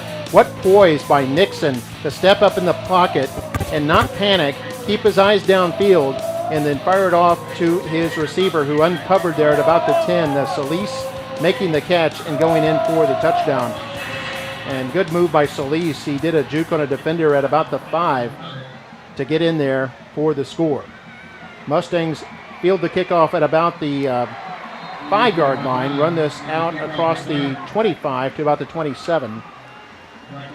And they'll have all 3 of their timeouts and 5:25 to work with. And with the athletes that the Mustangs have on offense, Mark, 5 minutes and 25 seconds and 3 timeouts is a lot of time for the Mustang offense.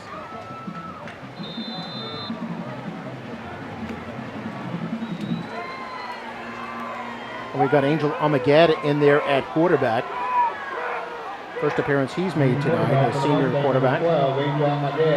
We got 3 receivers to the left side. Amagad in the shotgun. He's going to throw it deep down the left side, a jump ball, and it's incomplete. That was Chiquito, the defender, who had a beat on it, and they used Scugan, the quarterback, moved him to the wideout, number 10, and used his speed to go deep, but Chiquito rose to the occasion, literally, to knock that ball away. Good job by Chiquito, Mark, but Sean Scugan is a good football player, Mark, because that could have been intercepted, and Scugan actually played defense on this throw. Yeah, I think you're right. They both went up for it. By the way, that Bulldog scoring drive, 49 yards, 9 plays. 4th and 16, 31-yard pass to Solis. And now here's Cruz in the open field. Sheds off one blocker and dodges another one. Now going at the 50. Cuts inside at the 30-yard line, deep in Bulldog territory. A huge run by the senior fullback. You know, Mark, I wouldn't want to be a defensive coordinator in this district. Now you have to deal with Emiliano Cruz. Many of these running backs for the Mustangs would be the #1 runner on other district teams, Mark. Take a look at the simple pitch. Emiliano breaking a tackle. And you don't make a tackle you're going to pay the price. And I love the way his team continued to block for him downfield. 43 yards on that run by Cruz. And here's Spates into the open field. Out the 20, trying to get outside. Is hit and goes down inside the 15 to about the 13-yard line. A 17-yard pickup there by the sophomore running back. Good job by Daniel Chiquito preventing the touchdown. But Mark, within a minute, look how fast the Mustang offense. As you take a look at the replay of Campbell's Spates, look at his patience, Mark. Trying to take it easy, trying to find a hole. And Chiquito wrestles him down. Also in on the tackle, number 12. Yeah, that's Robbie Maldonado. 4:15 to go here before halftime. Mustangs threatening here at the 13. Toss left. This is Spates. Bounces outside.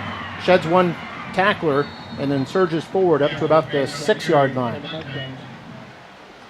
Mark, do you have a total on rushing yards for the Mustang, an approximate amount? I've got him for 259 yards now here in the first half. How much? 259. Wow. That's almost their average. Their average was about 275. You see the replay of that, and it's superb blocking the Mustangs have had tonight. Can't get enough credit to this offensive line. They'll go with an unbalanced line to the left side, I backfield. Spates dotting the I. Almaguer tosses to Spates going right. Hit at the 5, still churning down to the 2-yard line. Brought down by Trace Gagne. And Zach Garcia. And Gagne. You got to like Campbell Spates. You know, with his speed, many running backs would always try to use their speed to go around. He doesn't mind going up the field. Spates, by the way, picked up a first down. So it's 1st and goal at the 2. They'll have a wing right. They've got an offensive lineman in there at the wing back with an I backfield. Spates dotting the I. Handoff Cruz. Cruz surging forward and is in for a touchdown. Mustangs extend the lead to 34-14 here in the second quarter. Offensive line continues to shine for the Mustang offense. And let's give them credit. You're looking at Ricky Garcia, Alexander Escobar, Marcos Aaron Ramirez, and number 74 Esparza. And I'm sure they've had some subs throughout the game. Here's the extra point try. Chavez the hold. Garcia's extra point try is good. And Garcia now 5 for 5 in this game, and Memorial leads it 35-14 with 2:48 to go before halftime. Take another look at the touchdown. Handoff to Cruz. And Cruz helped set this up with a 43-yard run earlier in the drive. And this a 2-yard burst over the goal line. Not pretty, but it was effective. And the Mustangs lead it 35-14. We'll be back in a moment. You're watching Football Night in McAllen.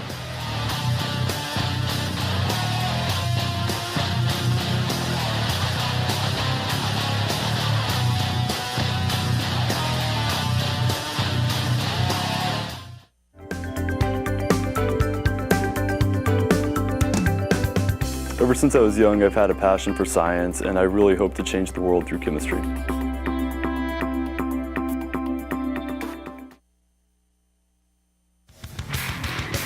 Back here on Football Night in McAllen, I'm Mark May along with Mario Reyna. Mustangs leading at 35-14. Seeing a lot of big plays in this game. Gunnar Henderson there back to receive the kickoff. Mustangs have been consistently kicking away from him. Mark, it didn't take much time for the Mustang offense. About 3 minutes to score a touchdown. Yeah, Bulldogs still have some time here. 2:48 to go, but they have one timeout to work with. Here's a high short kick, going to be fair caught at the 26-yard line.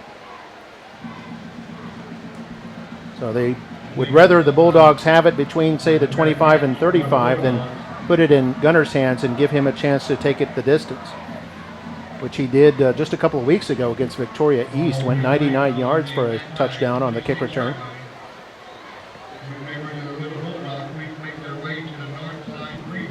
So see if the Bulldogs can generate something here the last 3 minutes before halftime.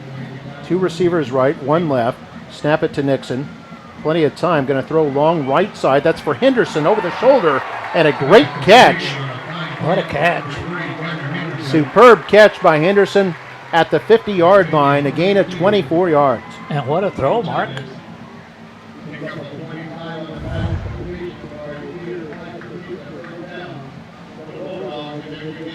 That's a first down. That is a play. That's a highlight play, I'm sure. Fox Sports. Well, who's here? You said somebody else? Fox Sports Southwest is here for the DQ Game of the Week.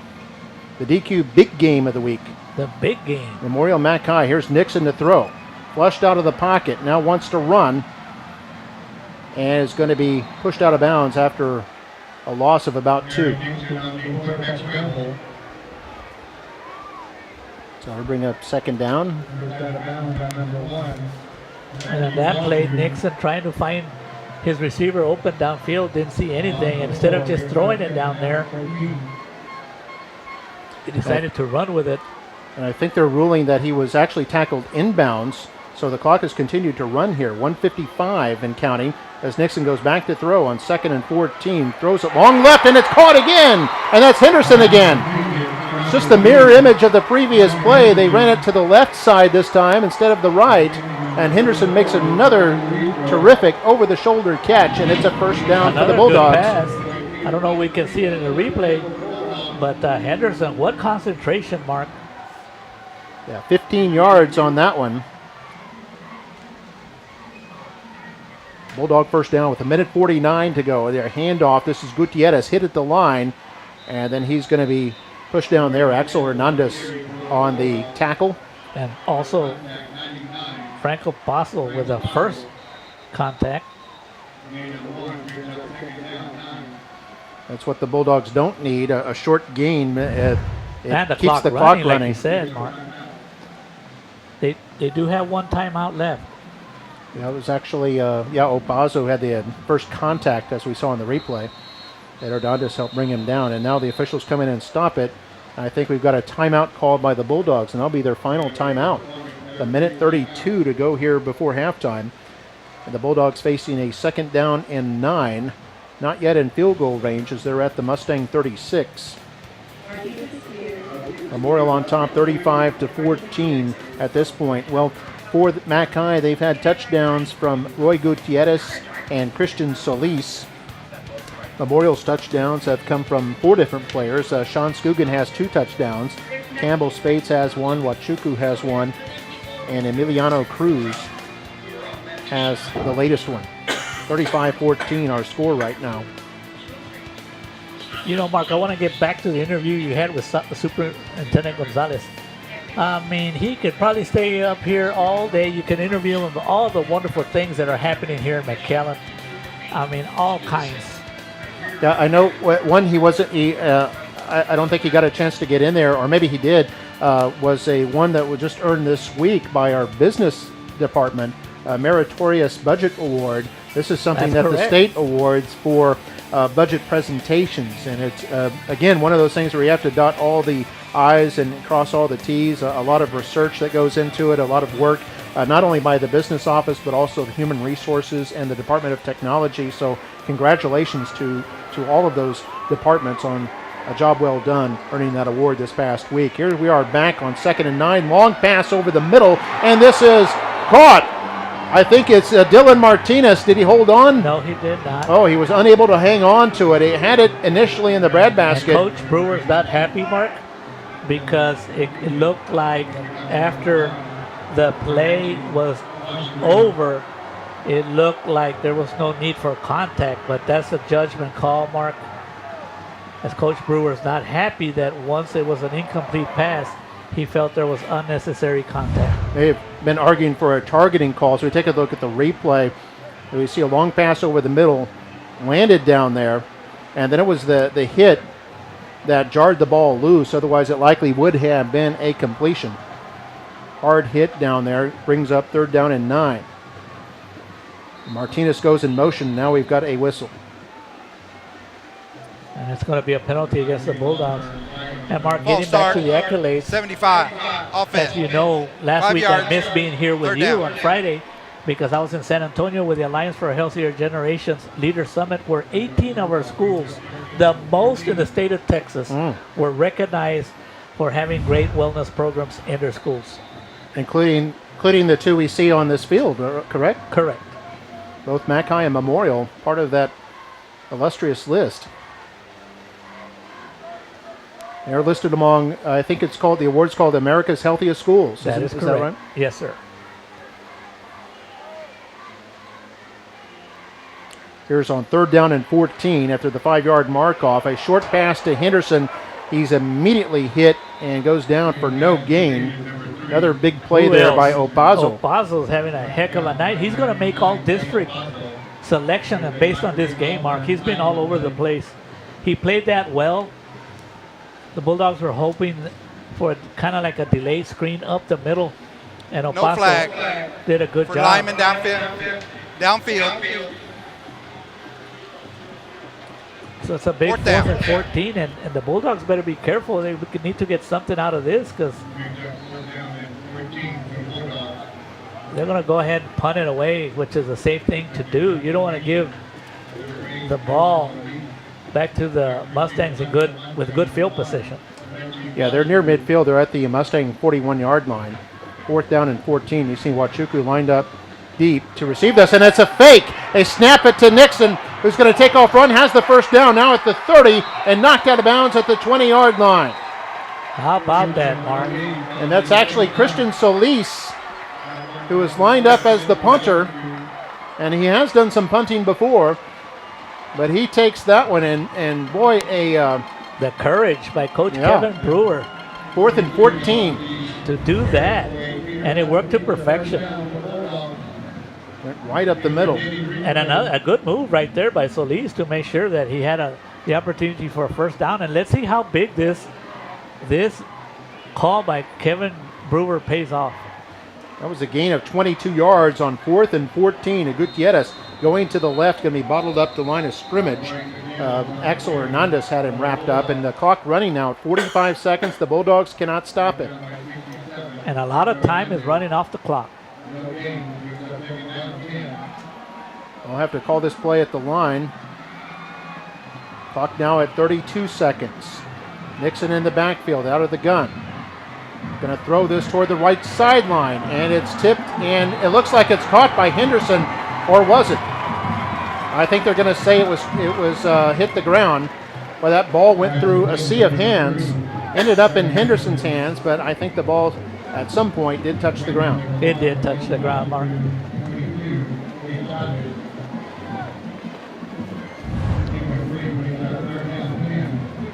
By the way, Henderson almost caught that off of the ricochet. Well, Mark, with 24 seconds to go on a 3rd and 10, if you get a first down, the clock stops. You still have time, but they got to go into the end zone. Ace Chavez initially played that football and deflected it a little bit. Here's Aaron Nixon. This is another tipped ball, and it falls incomplete. Very nearly picked off by the Mustangs. Stops the clock with 17.6 seconds left, and it's 4th and 10. Bulldogs are 3 for 3 on 4th down, including 4th and 16 and 4th and 14. We take a look at that replay. It was tipped at by a defensive lineman, and then nearly picked off by Nathan Sanchez, the linebacker.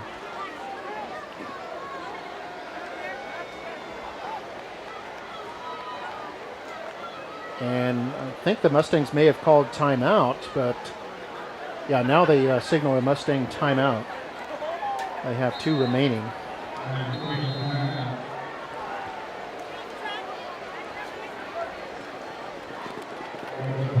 (35-14) is our score. Mustangs in front. Bulldogs threatening. They're at the 19-yard line with just under 18 seconds to play. We'll take a quick break. Be back in just a moment.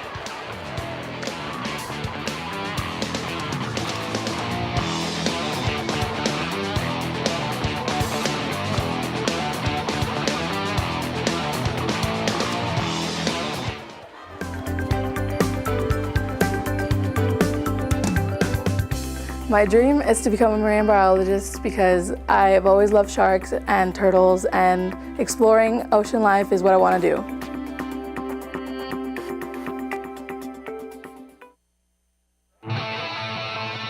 Welcome back here on Football Night in McAllen. Mustangs lead the Bulldogs 35-14. A lot of fight in those Bulldogs. They have gone for it on 4th down 3 times, converted all 3 times. Right now facing a 4th and 10 at the Mustang 19-yard line. Snap to Nixon. Nixon's going to throw for the end zone to the right side. Man is there, off his fingertips and incomplete. Would have been a tough catch for CJ Gonzalez. He had to extend his arms to their fullest, and the ball skipped off his fingertips. Went incomplete. It'll be a turnover on downs.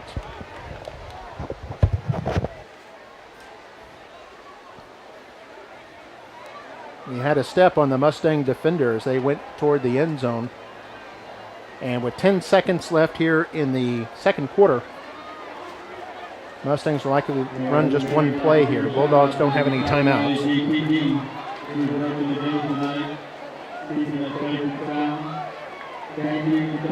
Coming up at halftime, we'll see the Mustang Marching Band followed by the Bulldog Marching Band. If you're listening to the podcast here on this Friday, October 13th, we've got the City of Palms contest coming up tomorrow, October 14th. It'll be right here at the stadium starting at 5 o'clock. And we've got a whistle on the snap.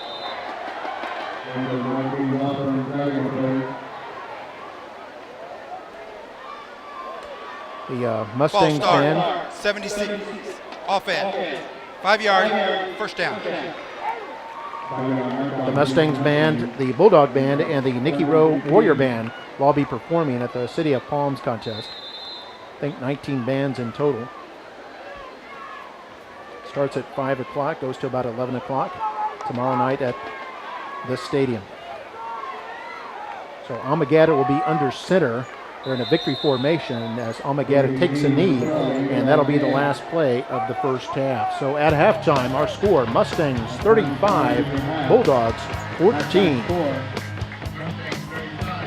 Take a look at some first half highlights, and then we'll have the marching band performances, followed by our halftime stats in the second half of football. Here in this rivalry game, the Memorial Mustangs and the McAllen Bulldogs. You're watching Football Night in McAllen.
Introducing your 2017-2018 Prancer officers. Sergeant Hannah Bagstad. Lieutenant Ismet Montelongo. Captain Vanessa Cavazos Osuna. And Major Victoria Miramontes.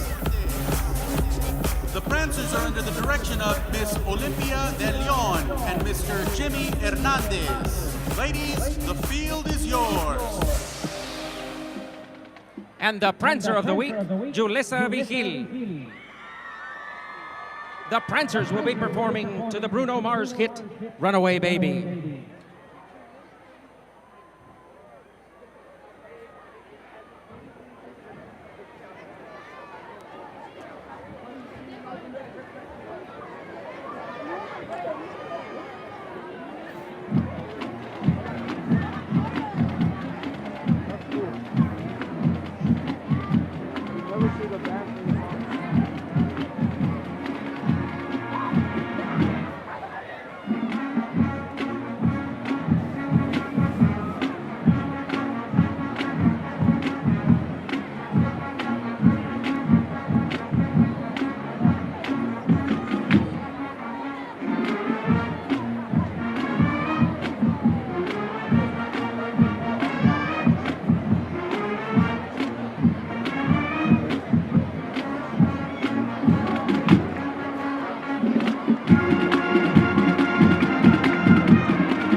Prancer.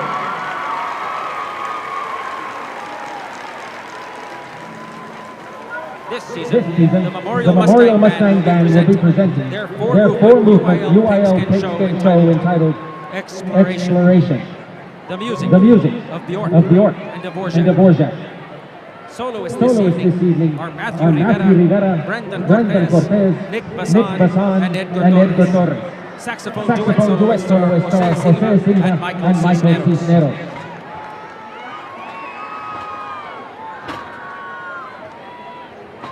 And now, under the field direction of senior drum majors Carissa Garcia, Alexandria Rodriguez, and Angeles Silva, we proudly present the McAllen Memorial Band and Exploration.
Mustang Band.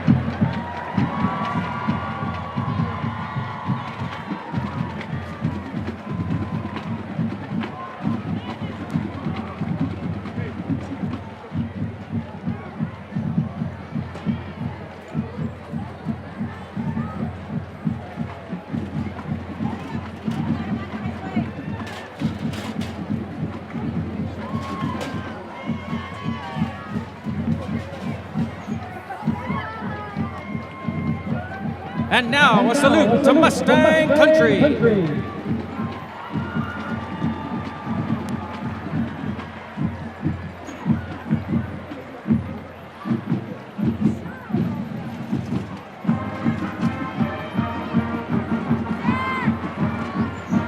The Mustang Band Seniors of the Week are Kayla De Hoyos and Albert Garcia. The Marchers of the Week, Maybe Columna, Emilia Gutierrez, Yahir Galvan, Aaron Reyes, Adrian De La Plata, Nicole Payne, Julie Gutierrez, and Kevin Guerrero. The Section of the Week, the Color Guard. The Percussion Section leaders are Christian Aguilar, Irene Huck, and Elijah Lopez. The Color Guard officers are Captain Enrique Olguin, Co-Captain Victoria Porras, and Lieutenant Kathleen Cavazos. The Guard Member of the Week is Camila Cruz.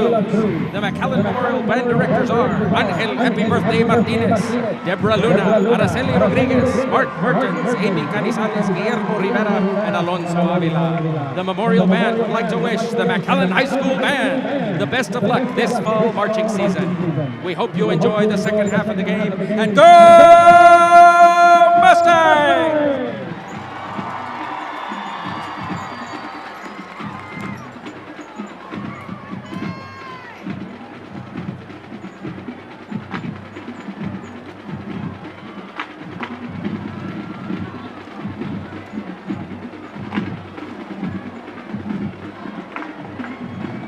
Good evening, ladies and gentlemen, and welcome to another night of fantastic halftime entertainment. McAllen High School is pleased to present the pride of Mackay, your battling Bulldog marching band. The band is under the field direction of senior drum majors Jordan Salas, Iliana Rocha, and Andrea Davila. Color guard student of the week is Alicia Barnes. Dance student of the week is Pablo Verrial and Natalie Garcia. And the section of the week is the trumpets. Performing first tonight under the direction of Rachel Castillo Ruiz and Assistant Director Brenda Ramirez, please welcome to the field the 2017 Mackay Steppers. The Steppers unveil a new routine this evening set to the infectious tune of Dance Again, a heart-pumping collaboration between Jennifer Lopez and that rapper Pitbull that is both highly rhythmic and full of catchy melodies. Officers for the Steppers are Captain Senior Cassie Pavata, Showtime International All-Star, Miss Showtime, Miss High Kick, and Miss Triple Threat. First Lieutenant Senior Gianna Ise, Showtime International All-Star. Second Lieutenant Senior Manny Torres, Showtime International All-Star. And this week's Stepper of the Week is Jessica Buell. And now put your hands together as the Mackay Band and the Mackay Steppers present Dance Again.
Ladies and gentlemen, the Mackay Steppers. Tonight, the Mackay Band will perform their UIL contest program entitled Tag. Make your mark. The show features music by Coldplay Emoji and classical composer Benjamin Britten. The show also features artist Andrew Reeves, who fulfills the role of the main character in the show story of creativity and self-expression. Andrew uses spray chalk to create a series of unique live art pieces each week.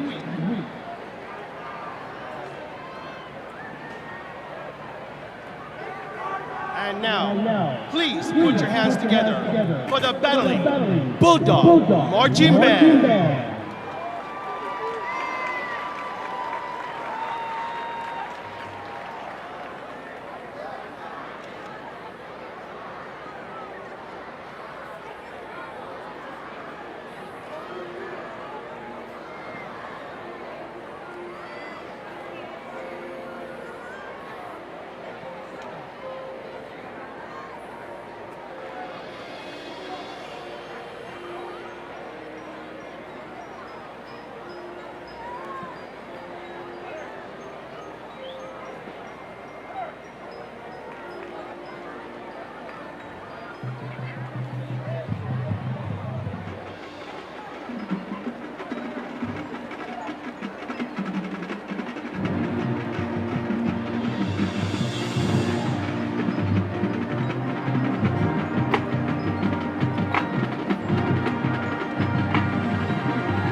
On Saturdays we do Taifa football.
Ladies and gentlemen, let's hear it one more time for the pride of McAllen.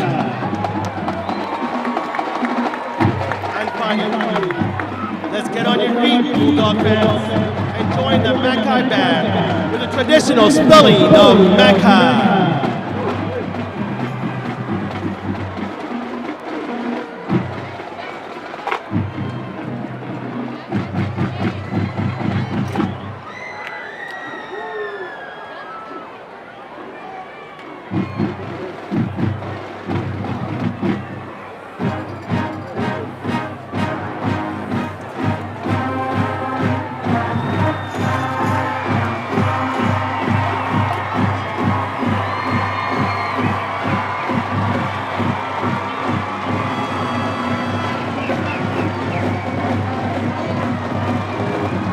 C H I McAllen Bulldogs are the best.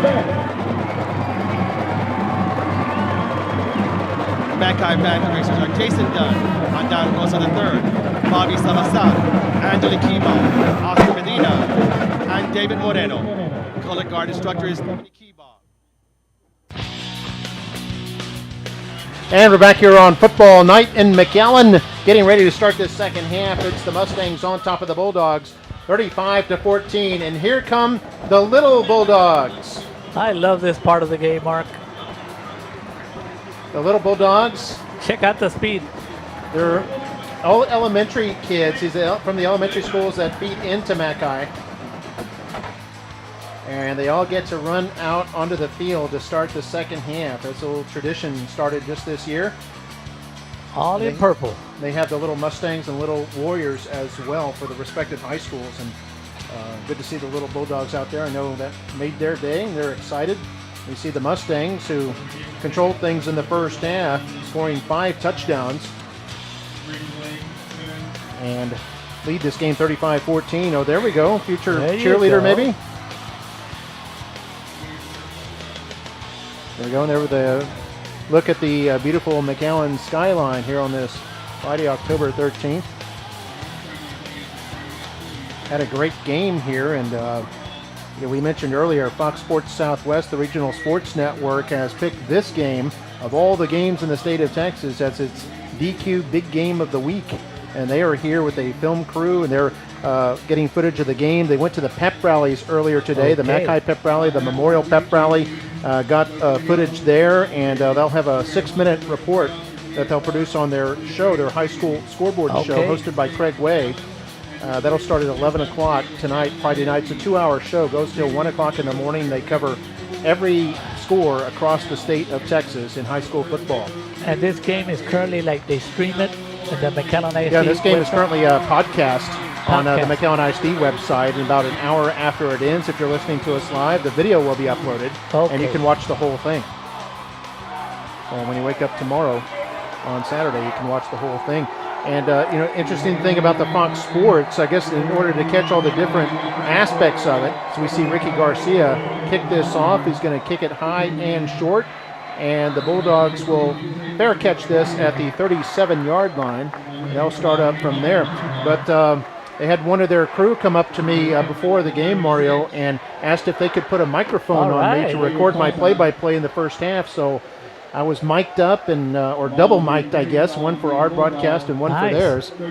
And they're hopefully going to use a little bit of that audio on their presentation of this game here tonight. So There's no hopefully I doubt in didn't my mess up mind, too Mark, bad. that after they hear you, they're going to rate you the number one play-by-play guy in the state.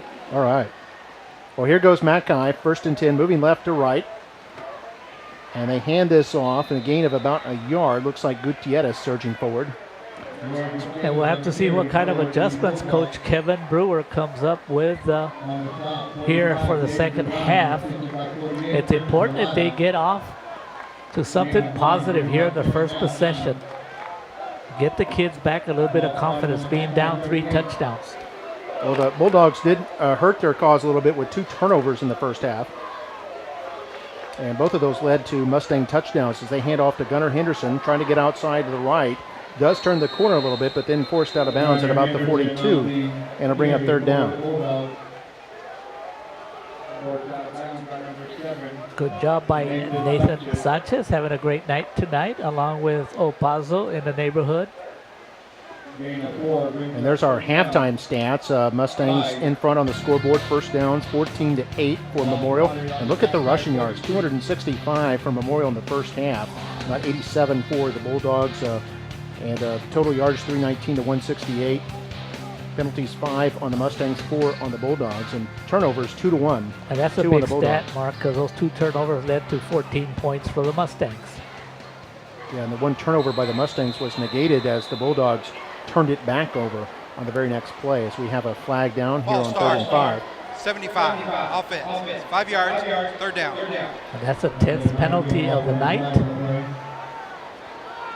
You would think that at this time of the year, the penalties wouldn't be that many. But anytime you play an inner city or an inner district rivalry, you're going to have kids that are a little on the emotional side. We saw some movement in that replay, moves it back to the 37, where it's now 3rd and 10. Bulldogs 0 for 6 on 3rd down in the first half, as Nixon tries to run forward and is going to be tackled at the line of scrimmage. And I'll bring up 4th down and 10. And Nixon had time to throw, but as you take a look at the replay, did a good job of stepping up into the pocket. And then here comes, was that Backstad? Yeah, 42, Jacob Backstad. Technically not a sack since Nixon made it back to the line of scrimmage, as we have an official's timeout now. Looks like we have a cramp here as you look at the trainer, one of the trainers for the Bulldog, Joe, a.k.a. Doc Ramos. He's been at Mackay for about 25 to 30 years. And we see Coach Brewer there as well in his 5th year as head coach of the Bulldogs. Came from Rowlett High School up near Dallas. And I'm sure he's excited about the TCU Horned Frogs. Aren't they up there rated in football in the top 10? He himself being a graduate. Yeah, TCU undefeated right now. And Brewer, former offensive lineman for the Horned Frogs. He still looks like he can still suit out. Be on that offensive line. It'll be 4th and 10. And Christian Solis is the punter. Now he faked one back in the second quarter. Picked up 22 yards for a first down. The Mustangs will be keeping an eye on him the rest of the game. Have a little bit of a rush. A nice high punt there by Solis. Takes a big Bulldog bounce and goes out of bounds inside the Mustang 30 at the 29-yard line.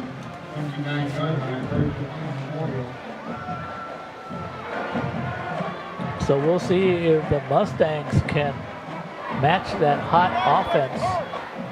I mean, how many yards did they have, total yards? That's usually what most teams get per game. Yeah, 319 in that first half. And that's the big question mark for the Bulldog defense, is to at least slow down that Mustang rushing attack. Mustangs come out with a split backfield. Scogan in there at quarterback. Hands it off straight up the middle. Cruz, a big hole at the 40, into the secondary, crossing midfield, down into Bulldog territory, across the 40-yard line, down to the Bulldog 39. He had a 43-yard run in the first half and another big one there. And that offensive line continues, Mark, to open holes.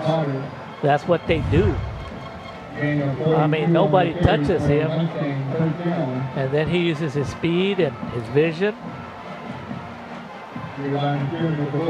Number 32 just carried it for 32 yards. And it's a first down at the Bulldog 39-yard line. Scogan, who had 2 touchdowns in the first half, hands it off. Cruz again, another fullback dive, and it's another first down as he races to the 27-yard line, and it's a gain of 12. Wow, he's just going to keep running it. That's what offensive coordinator Tibo Gonzalez will continue to do. I mean, to stop it, nothing fancy, just right up the middle. Look at those beautiful blocks by Marcos Robles, Aaron Ramirez, Alexander Escobar, Ricky Garcia. Yeah, terrific blocking. There they have a 1st and 10 at the Bulldog 28. Toss to Spates. Follows his blockers. Trying to bounce it outside. Now it's going to be grabbed and tackled. Nice open field tackle there by Jackson Helmkamp. He had a couple of big plays in the first half, too. He's a very good football player, and I'll tell you what, when he finishes playing, if he continues to play defense, he will be something else. Anytime you can bring down Campbell space in the open field, that's a mark of a good defensive player. Ethan Moya also helping on that tackle. 2nd down and 6, and Scogan's going to call his own number. Surges forward to the 20, still turning the legs down to about the 16-yard line, and that'll be enough for a Mustang first down. Mustangs up to 320 yards now on the ground. Scogan's a big kid. He weighs 180 pounds, Mark. And look at that. The defense cannot bring him down. Another first down for the Mustangs. Brought down by Moses Mendez. First and 10 at the 16. Going to hand us off Cruz as the flag goes down. Cruz goes down to about the 13-yard line. We'll see what the flag is about. 8:54 to go here in the third quarter. Mustangs up 35-14.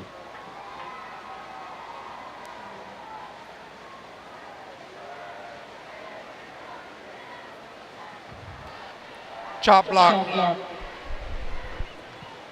53-74. Offense. 15 yards. First down. So that'll wipe out the short gain and move it all the way out to the 31-yard line. So it'll be 1st and 25. But the way the Mustangs have been running the ball, Mark, a 1st and 25 means nothing to them. So Scoot going to be under center.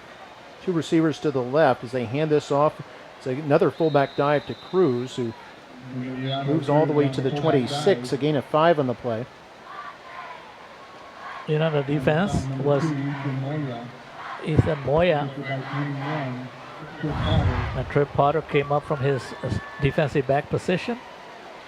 Yeah, Trip Potter, the junior defensive back, coming in there. And even on plays that don't look like they're going anywhere, Mark, it's an easy 5 yards for the Mustang. So 2nd down and 20 now from the 26-yard line. And Scogan rolls out left. Maybe wants to throw, is looking downfield. It's going to throw it. It is caught by Josh Sanchez.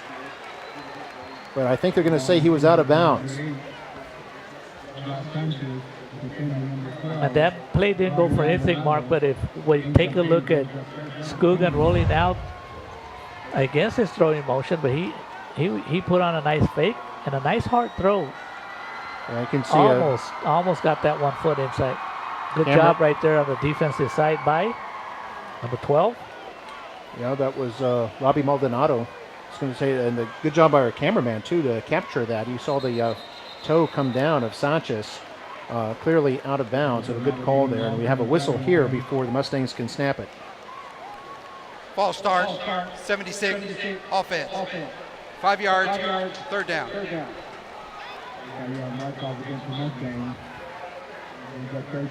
And sometimes these careless penalties happen, Mark, because you're at the beginning of the game, you're all excited, you want to focus, concentrate. But when you go into halftime up 35-14, you have a tendency to lose that mojo, that excitement, and hence here comes the penalties. 3rd down and 25. Shotgun snap to Scogan. Looks like he wants to run it. He's going to run to the 20. Now the 15, cuts inside at the 10 to the 5, and is in for the touchdown. Unreal. Scogan, his 3rd touchdown of the night, 31 yards. And the Mustangs are up 41-14. He is a weapon, Mark. He is a weapon. Very smooth, very under control. I am just, I'm speechless at that. Here's Ricky Garcia. Extra point is up, and it is good. He just, those signs were shown last year, Mark, when he got those opportunities, that you just knew that he was something special. There's an amazing run by Scogan. 7:49 to go here in the 3rd quarter. Mustangs lead it 42-14. Let's take another look at that. This is on 3rd and a mile, and Scogan was going to run it all the way and just use that speed and just wove in between the defenders like you thread the needle, and goes in for the touchdown, his 3rd of the night, and then Mustangs on top, 42-14. We'll be back.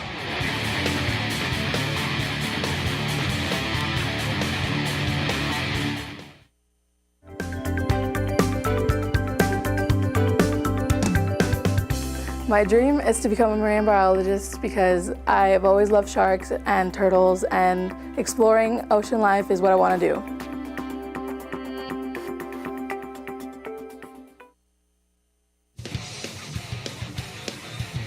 And we're back here on football night in McAllen. Just amazing night for the Mustang runners. Scogan, Huachuca, Spates, Cruz, all having a terrific night, and the Mustangs have turned out 356 yards on the ground and lead at 42-14 here in the 3rd. Long kick is going to be fielded about the 13-yard line, run up across the 20, up to about the 26-yard line. That was Dylan Martinez on the kick return. And that one has to sting a bit because you have the Mustangs in a 3rd and 25. You expect to come away with the stop, and instead they run it all the way in for the touchdown. See the the Bulldog cheerleaders. There the Bulldog stands.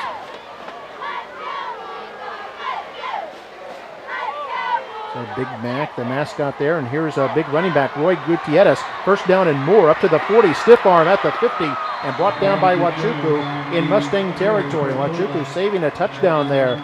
Gutierrez with his 2nd big run tonight. This one goes well into Mustang territory to the 43. A good response on a 1st down.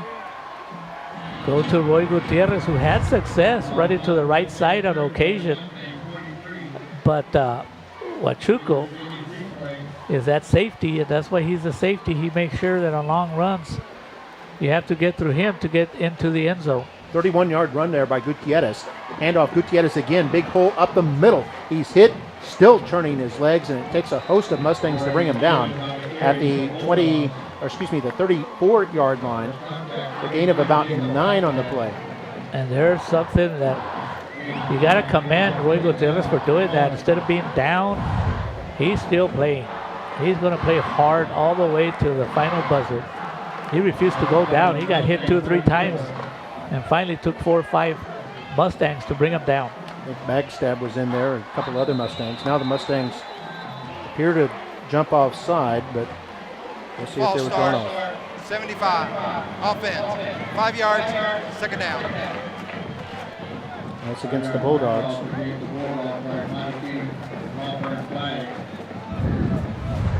And that'll turn 2nd and 1 to 2nd and 6.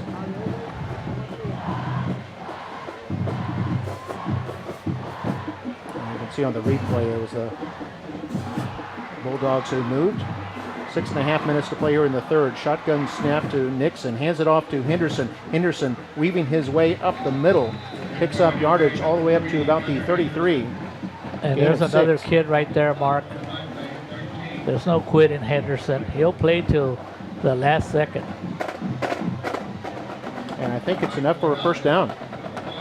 You take a look at Huachuco. Without a doubt, he'll be a all-Valley defensive performer, Mark. Expect to see him in that Rio Grande Valley All-Star game. And Henderson with a couple of big catches in that second quarter. And a shotgun snap to Nixon again. Hand this off up the middle. Looks like Gutierrez. And he carries it across the 30 to about the 29. A gain of 4. Do you know more or less how many yards Gutierrez has for the night, Mark? Well, he's had some big runs, so he's had about 75 yards on 2 big runs, so probably about 95 total. He should be in that neighborhood of close to 100 yards, if not over 100 yards. The Mackay team has 142 yards rushing. Most of that is Gutierrez. Got the Bulldog drum line out there on the track. Making some noise. Nixon's going to fake the handoff, or he's going to keep it and throw it deep to the right side of the end zone, and it's incomplete. Intended for Christian Solis. Boy, we saw some little bit of razzle-dazzle there as they faked it, the handoff, then faked the reverse, and then Nixon threw it deep for Solis. Who already has 1 touchdown catch in this game, and it was incomplete. He had an opportunity for a touchdown right there, Mark. Real nice pass by Nixon. And he put it right on the money. But Solis unable to bring it down, and Michael Morales closely defending on the play. Now here they hand it off. Gutierrez, a big hole into the secondary. First down inside the 20, up to the 18-yard line. Gain of 11.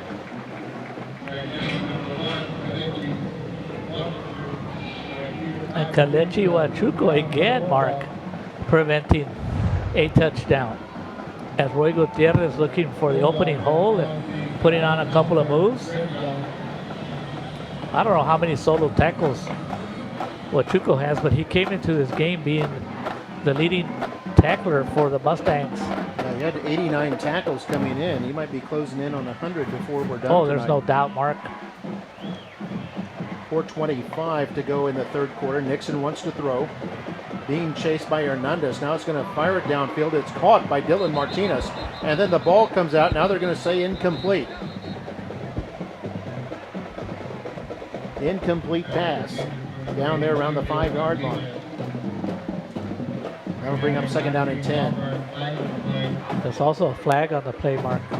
It's back in the pocket area. We'll take a look at this replay, and we see Nixon stepped up. Good ball downfield. You see Martinez initially appeared to have it, then Ace Chavez jarred the ball loose, incomplete. 48, defense. And that's a big Half the penalty, distance. Mark. First down. You got to roughing the passer. It'll be half a distance to the goal and gives the Bulldogs an opportunity. Yeah, it's going to move it all the way up to the 9-yard line. And that's where that flag was, back in the pocket. That's what I was thinking might be a roughing the passer call. And indeed it was. So first and goal for the Bulldogs at the 9. Handed off Gutierrez. Big hole up the middle, and he goes in for the touchdown. A 9-yard touchdown run for Roy Gutierrez, his second score tonight. And the Bulldogs have 20 points on the board. And that's a beautiful response by the Bulldogs, Mark. Being down 42-14. You could already be thinking about next week, but they came back. And they showed that their offense is very capable of putting points on the board. Gutierrez with an easy touchdown right up the middle. CJ Gonzalez is the holder, Maldonado the kicker, and his extra point is good. And the score now is Mustangs still in front, 42-21, with 4 minutes, 10 seconds left in the third quarter. Let's take another look at that touchdown, a terrific run by Roy Gutierrez. Great blocking on the left side. Yeah, just sliced through the line there like butter. And goes into the end zone. That. Like and butter. It's a touchdown. We'll be back with more Football Night at McAllen in just a moment.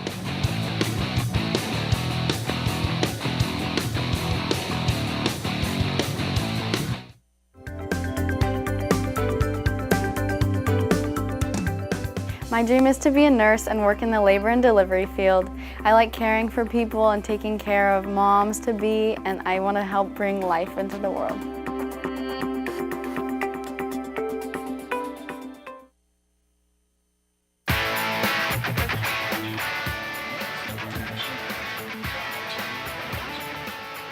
We're back here on Football Night in McAllen. That scoring drive for the Bulldogs, 7 plays, 74 yards. Roy Gutierrez with a couple of big runs, including a 9-yard run for touchdown. And the score now 42-21. See if the Bulldogs don't do onside kick here. No, they go deep. All the way back to the 4-yard line. This is running up ahead. This is Bazan across the 20 up to about the 23-yard line. That's where the Mustangs will set up. And Mustangs with an incredible 356 yards rushing here tonight. 3 touchdowns by Scugan, and then Spates, Wachuku, and Cruz have the others. Mackay's touchdowns, 2 by Roy Gutierrez and 1 by Solis, Christian Solis, on a pass from Aaron Nixon.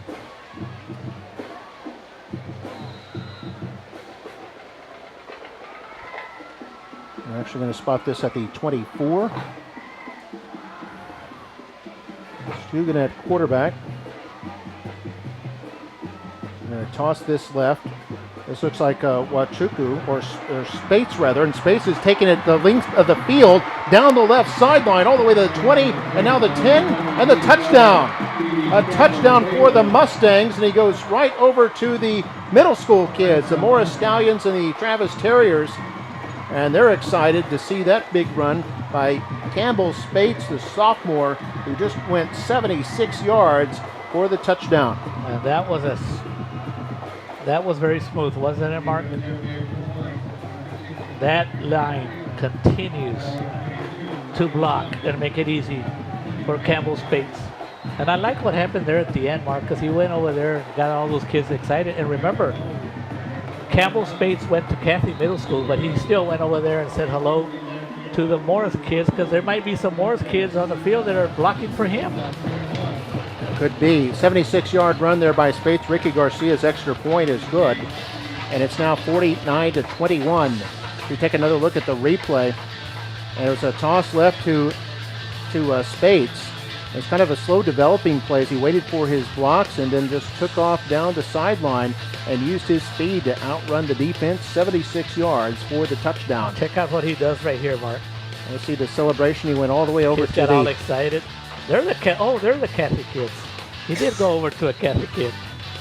Some Cathy students in there as well, enjoying this game. Mustangs in front, 49-21. We'll take a break. You're watching Football Night in McAllen.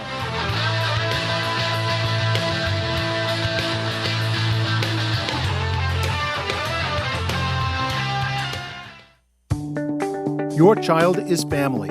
Embraced with academic rigor, life skills, and enrichment, our students earn college credit, associate's degrees, licenses and certifications, and advanced diplomas. McAllen ISD.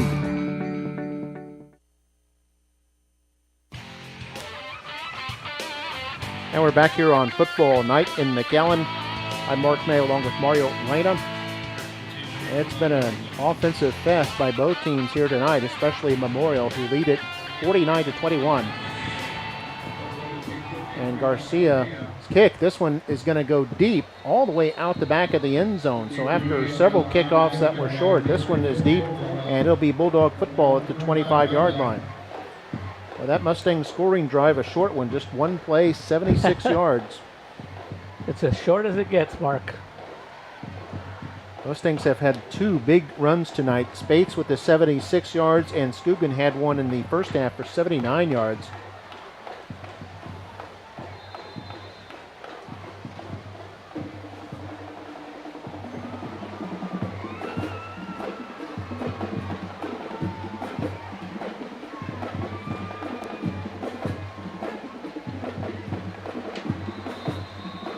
And on first down, not much there for the Bulldogs. It was Gunnar Henderson with the ball. And Backstead in on the tackle. A gain of 3 on the play.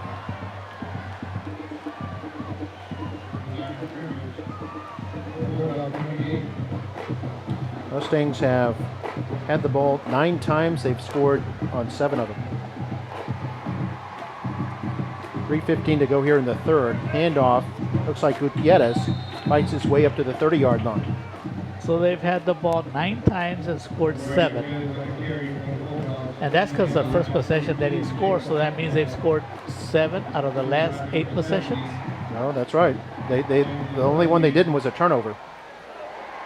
So they haven't really been stopped except the first possession, which is pretty amazing. Punted 1 time and turned it over 1 time.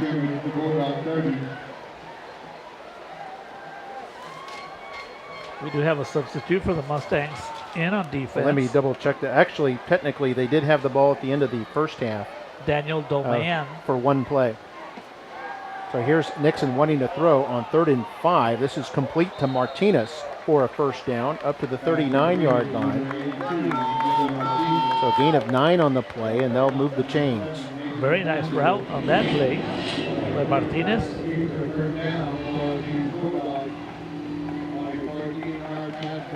So Mustangs actually scored officially 7 of 10 possessions. 7 of 10. They punted, they turned it over, and then they had 1 play they ran before the end of the first half. Shotgun snap to Nixon. Has time. Throwing it long to the left side, intended for Martinez. That's a penalty right there, Mark. Actually intended for Cordell Martinez. And a flag comes down. This will probably be pass interference.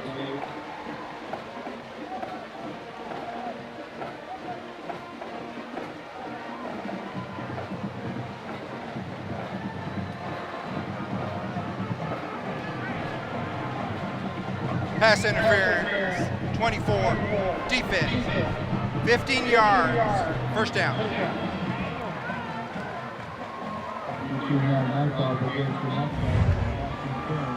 Well, the Mustangs have committed 9 penalties for 84 yards in this game. And I'm sure that's something that Coach Bill Littleton's not going to be happy with, and something he will definitely work on. And take a look at that replay. Okay, they were trying to throw it to Cordell Martinez. And you can see the official there on the left side of your screen signaling pass interference on the defense. And we've got a timeout called right now by the Mackay Bulldogs. So we'll take a timeout with 1:58 left in the third quarter. It's Memorial 49 and the McAllen Bulldogs 21. You're watching Football Night in McAllen. I'll be back in just a moment.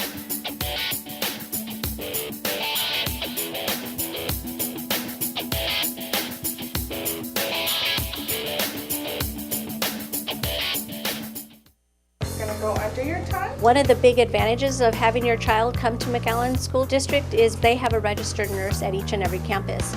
Our registered nurses are readily available for all our students, and our focus is on your child's success.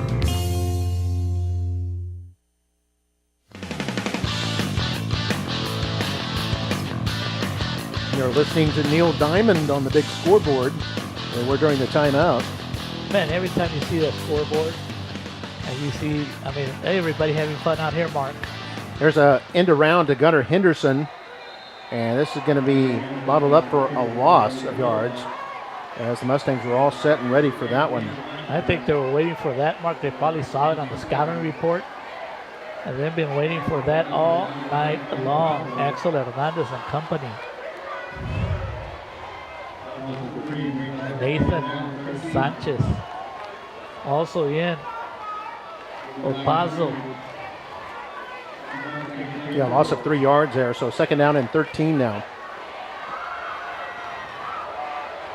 You can see they're signaling in the next play. They need to hurry. So Gutierrez in the backfield with Nixon, 3 receivers to the left side. Play clock just went down to 0. They were going to get a penalty, Mark. Yeah, I think the Bulldogs got timeout called just in time and had to use their second timeout here on this drive with 1:09 left here in the third quarter. And I go back to Neil Diamond on the scoreboard. Memorial on top 49-21 here in this game. The Mustangs with an amazing 432 yards rushing. And Mackay with 164. Can we get...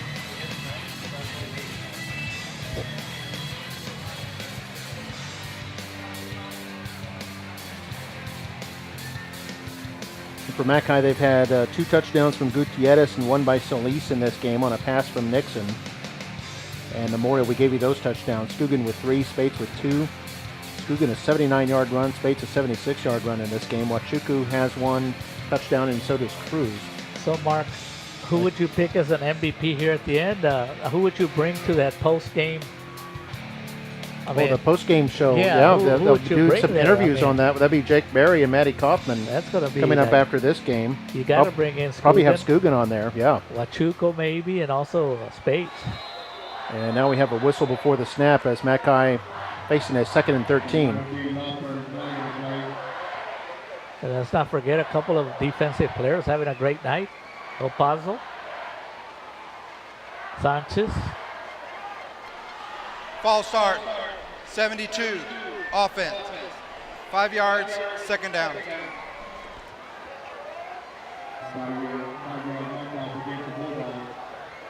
I'll move it back to the Mustang 49.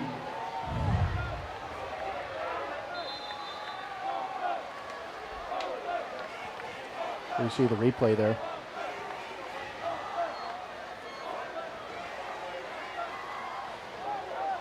Second down and 18 now.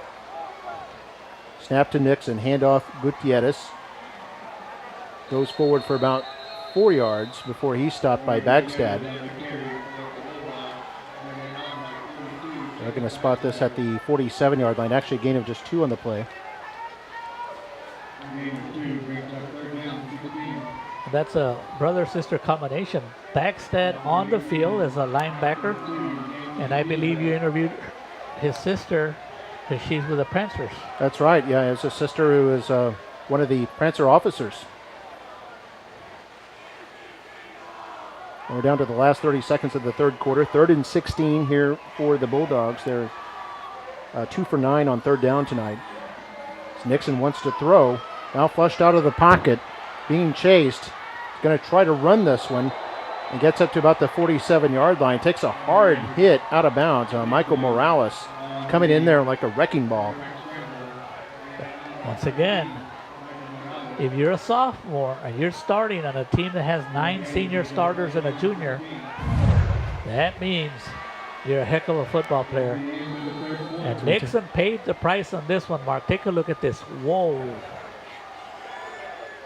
A hard hit by Morales as we come to the end of the third quarter of play. The score, Mustangs 49, Bulldogs 21.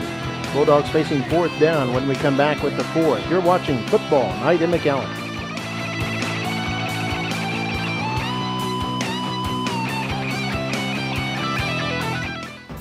We love a good game, but here at Bogus, we don't believe in games and gimmicks when you're buying a new vehicle. Just real deals, friendly service, and fair prices. It's better at Bogus, in Harlingen, in McAllen, and always at Bogus Ford MiTV.com.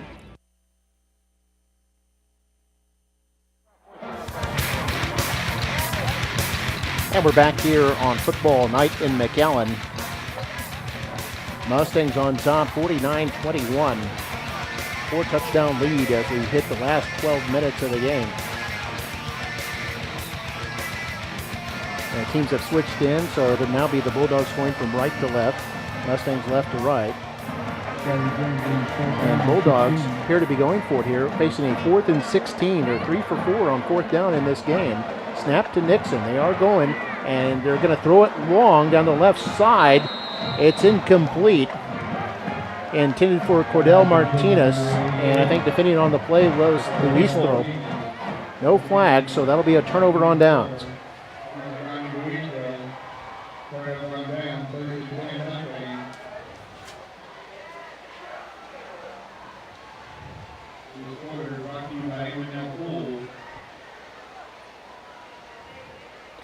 And look for the Mustangs to keep it on the ground, Mark. They've had so much success. They should be in the 400-yard. Yeah, they're at 432 after that 76-yard run by Spates on the last possession. Here they are, 1st and 10 at their own 47. Play action, and Scootton's going to throw long over the middle, and it's incomplete. A little bit underthrown as it was intended for Bazan. Should have been intercepted. Yeah, Bulldog defender very nearly picked it off. And you know who that was? Oh, it was Helmkamp.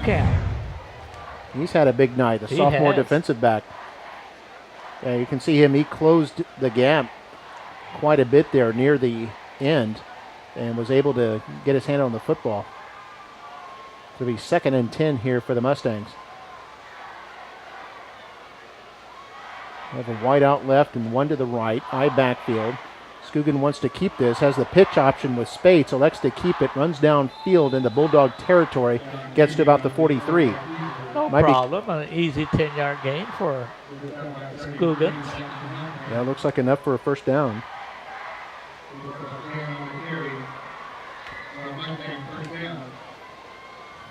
It didn't look like it was a, something went wrong, but Scoogan made something out of nothing, Mark. Of course, anytime you fake a pitch out to Campbell Spates, you know you're going to have a lot of defenders going for that fake. Helmkamp again in there on the tackle. 1st and 10 Mustangs. Spates dotting the I and gets the call here on the right side. And he gets chopped down as he crosses the 40 to about the 39. 52. I think Trace Gagne with the tackle there, sophomore. Sophomore linebacker. And Scoogan trots over to the Mustang sideline.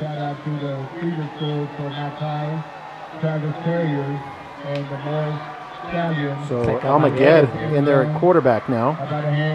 Under center. And he's going to hand this off up the middle. Good run here all the way inside the 30 by A.J. Castro. And A.J. Castro is another one who's had some big plays at different times in this season. That went for 11 yards, and it's a Mustang 1st down.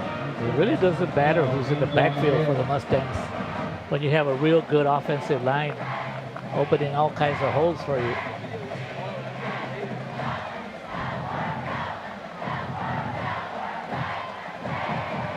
So they'll line up Johnny Larson wide to the left, Bazan wide to the right, split backfield. They hand it off to Spates. Spates is wrapped up in the backfield as 2 flags come in. Spates hit for a loss back to the 31. Humberto Martinez coming in there real quickly on the tackle. And Trace Gagne again. Yeah, Gagne in there. Mark, when there's a penalty and they take the penalty, that means that the tackle does not count as a stat? Yeah, the play doesn't count unless penalties decline.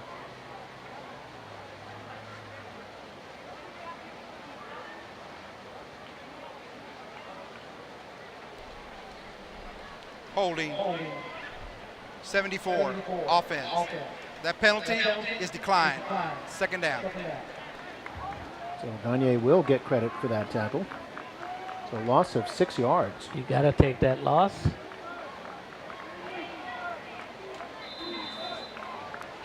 So 2nd down and 16 now for the Mustangs, back at the 34-yard line in Bulldog territory.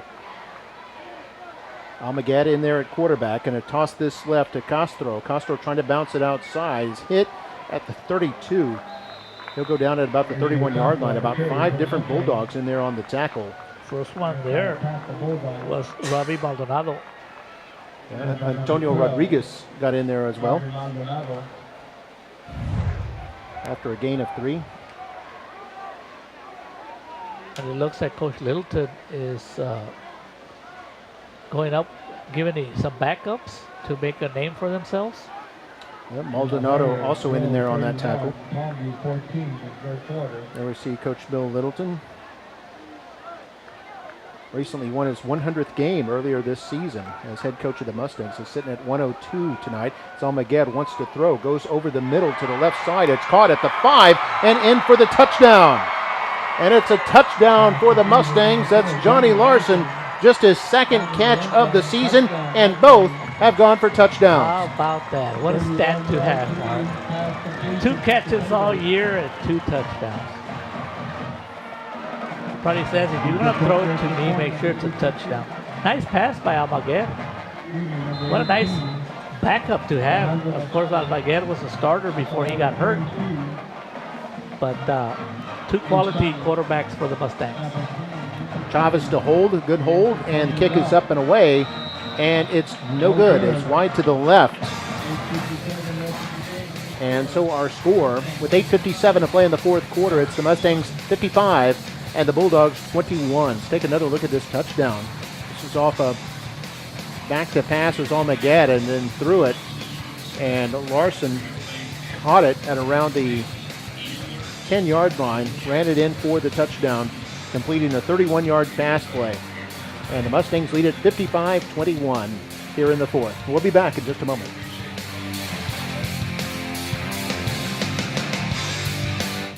At Rio Bank, our goal is to help you grow and prosper with the right financial tools, quality customer service, and banking done with honesty and integrity. Rio Bank, your kind of bank, your kind of banker. And back here on football night in McAllen, that scoring drive by the Mustangs went 53 yards in 7 plays. It started after a turnover on downs at their own 47 and capped by Almaguer's 31-yard pass to Johnny Larson.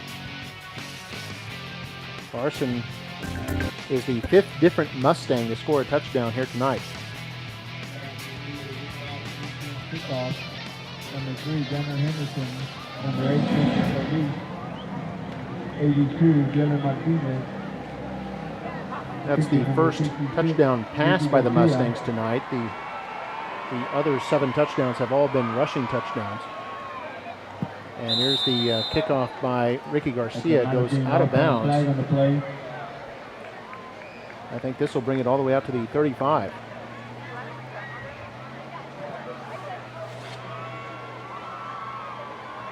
So what do you have for total yards, Mark, for the Mustangs?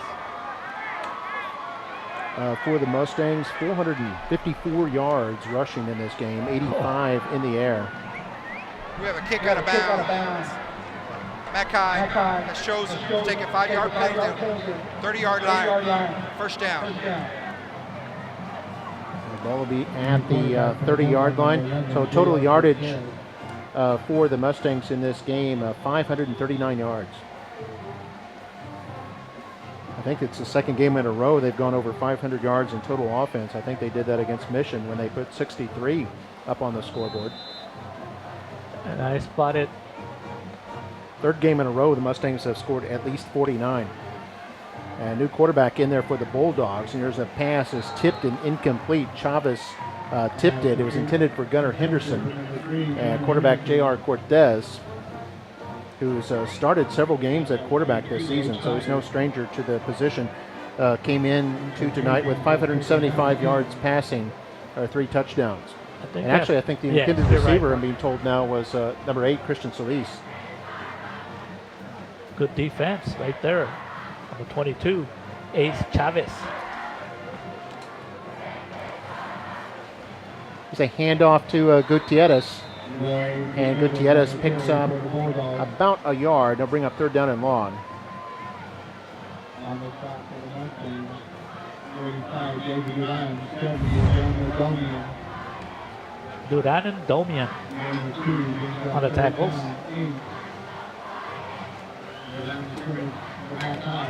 Bulldogs 2 for 10 on third down.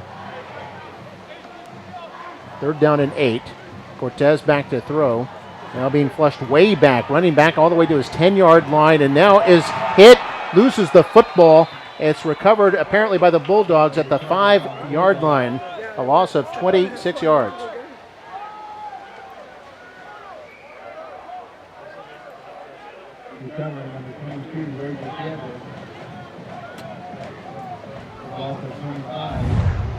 And take a look at this replay as Cortez was being chased by David Duran and Lalo Cortez.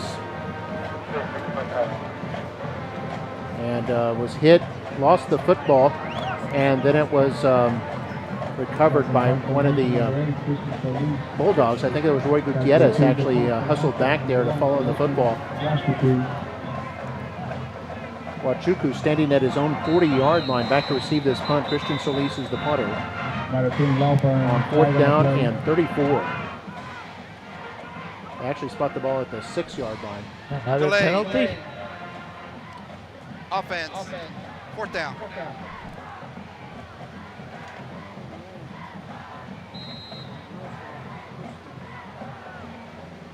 So that moved it back 5 yards to the,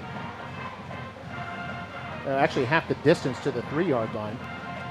And Solis gets this punt off, takes a big Bulldog bounce, and won't be returned. It's going to be killed at about the Bulldog 48-yard line. So the Mustangs will have excellent field position there with 7:08 to play here in the game. Of course, the Mustangs with the commanding lead, 55-21. I think we have another flag, Mark.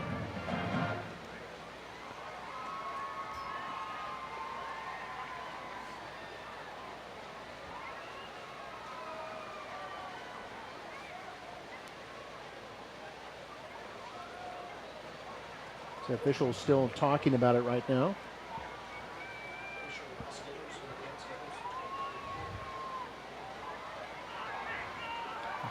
They do have the ball marked at the Bulldog 48. 22. Receiving team. That's against the Mustangs, and that'll move it back 10 yards.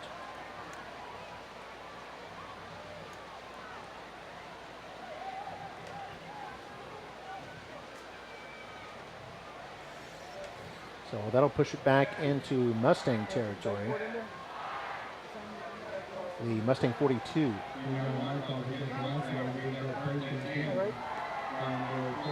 So 7:08 to play. That's Almagad in there at quarterback. Come into the backfield, Castro, and a new running back. We'll get his name in a moment as they hand it to Castro, and he's upended for a loss back at the 39-yard line. Bulldog number 58 coming in there, Matthew Ramos. Now we take a look at the Bulldogs schedule there, and they're playing the Memorial here on this Friday, October 13th. So next week they'll be on the road at La Jolla Juarez Lincoln, and then they come back on October 27th. That'll be homecoming for the Bulldogs. Nicky Rowe Warriors will be the homecoming opponent. On November 3rd, they're at La Jolla Palmview, and then on a Thursday, November 9th, is their final regular season game at home against the Mission Eagles. Toss left, and this is hit, knocked down at the line of scrimmage is Jacob Garza, his first carry tonight. And Matthew Ramos, a sophomore, in again on a tackle, back-to-back. And also Dames. Yeah, Malachi Dames in there on that tackle. And a bunch of other kids that are getting an opportunity to play for the Mustangs. Paul Martinez, David Paz. Third down and 13 for the Mustangs. Nick Tovar. Mustangs at their own 39. And a timeout called by the Mustangs, stopping the clock with 5:39 to go here in the ballgame.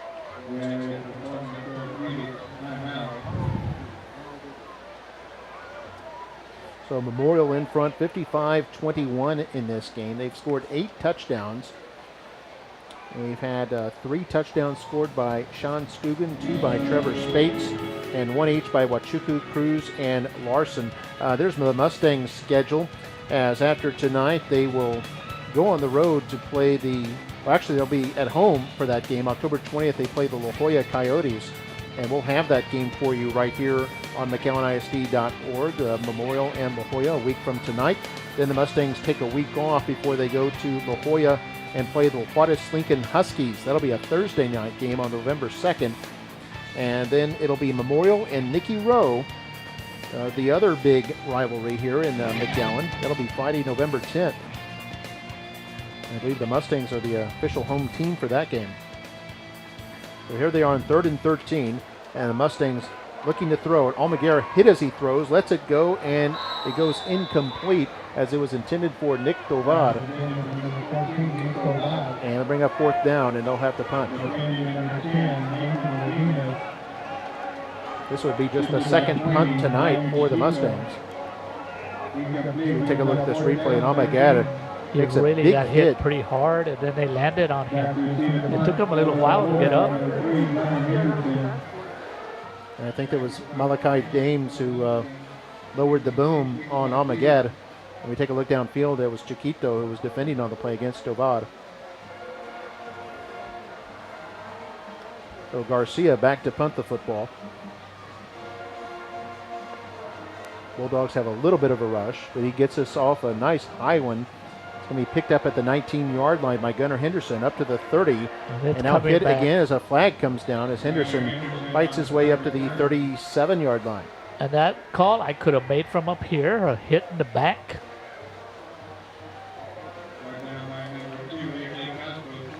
A.J. Castro on the tackle. 5:20 left in the game. Memorial in front, 55-21.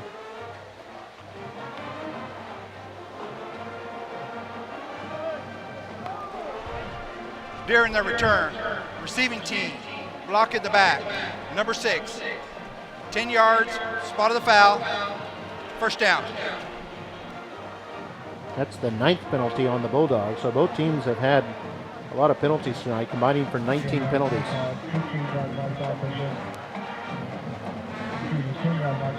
And this will bring it all the way back to the 16-yard line. It's a spot foul. So the foul occurred at the 26. They move it back 10 yards to the 16. J.R. Cortez in there at quarterback.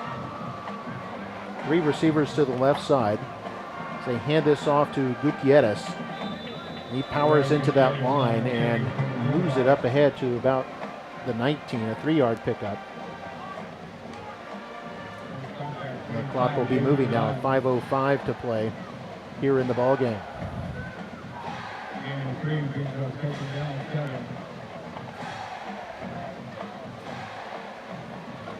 Same formation, 3 receivers to the left side, 1 to the right, 1 man in the backfield. That's Gutierrez along with Cortez. Mustangs rush 4.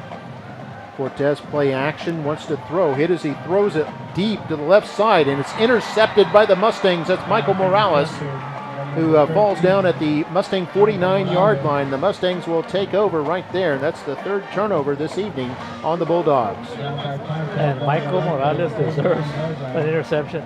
He's had a great game, Mark. So we know that the Mustangs continue to shine, Mark. They are the elite team in this district. And I don't know there's anybody that can get to them. So if Rowe continues to play well, that would be a great game at the end of the year.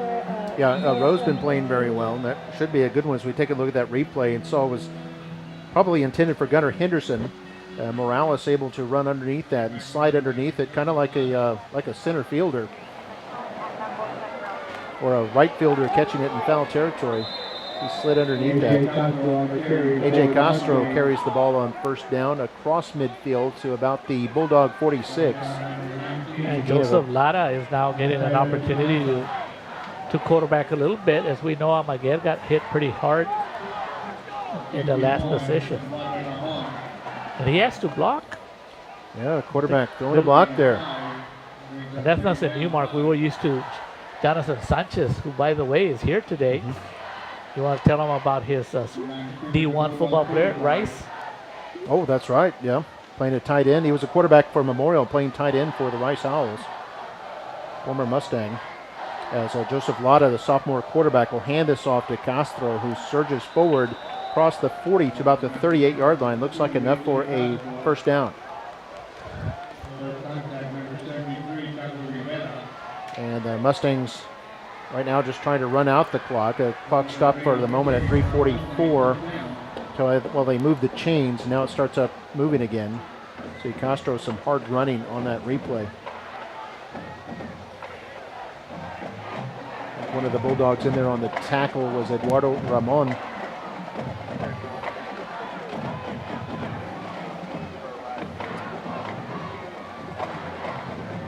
And Lada with 2 men in the backfield. Garza and Castro is going to give it to Garza. And Garza turning his legs in a scrum there all the way up to about the 35. A gain of 3 on the play.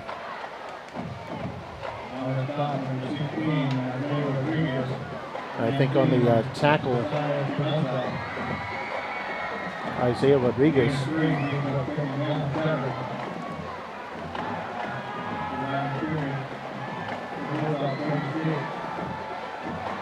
Just second down and 6. Clock under 3 minutes to go now. And a lot of looking at the play clock as it 6 seconds, 5 seconds, now steps under center, and at 3 seconds he snaps it, toss to Castro, left side, breaks a tackle, now at the 30, trying to get outside, he hit the 20 and ridden down from behind at the 16-yard line. That was Josiel Espinoza who came in there with the tackle and possibly saved a touchdown. 17-yard pickup.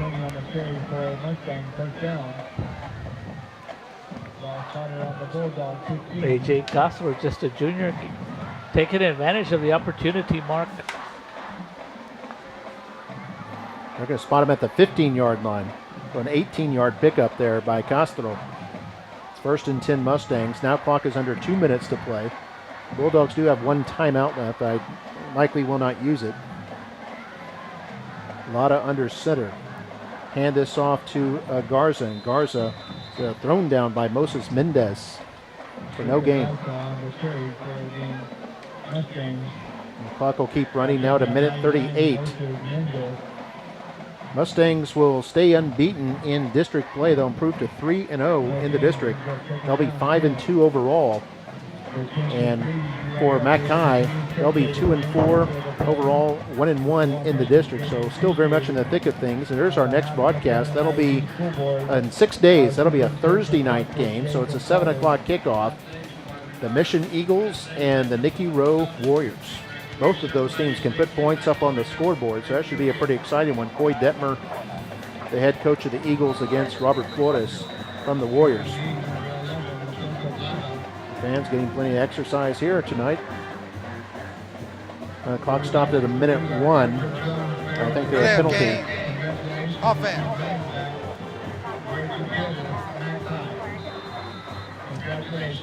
Delay of game, you may have heard it, against the Mustangs. So it moves the ball out to the 20-yard line, 2nd down and 15. And Mustangs should be able to run out the clock as we're now 48 seconds. They need to snap it just 2 more times.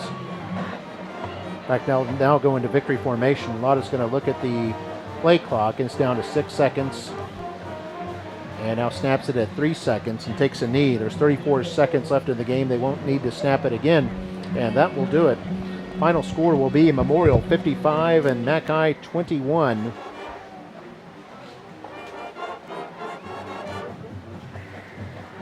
The Mustangs get 6 points in the 4th quarter as they led 35-14 at halftime, scored 14 in the 3rd frame, 6 in the 4th frame, and win this game 55-21 to stay unbeaten in District 36A.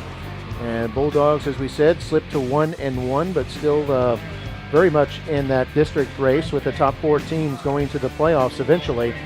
And for the 8th year in a row, it's the Mustangs upending the McAllen Bulldogs by a score of 55-21.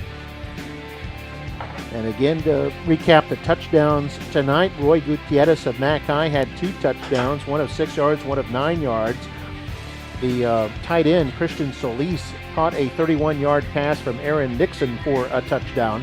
And then for Memorial, they had 3 touchdowns from their quarterback, Sean Scugan, including one that went for 79 yards, another that went for 31 yards.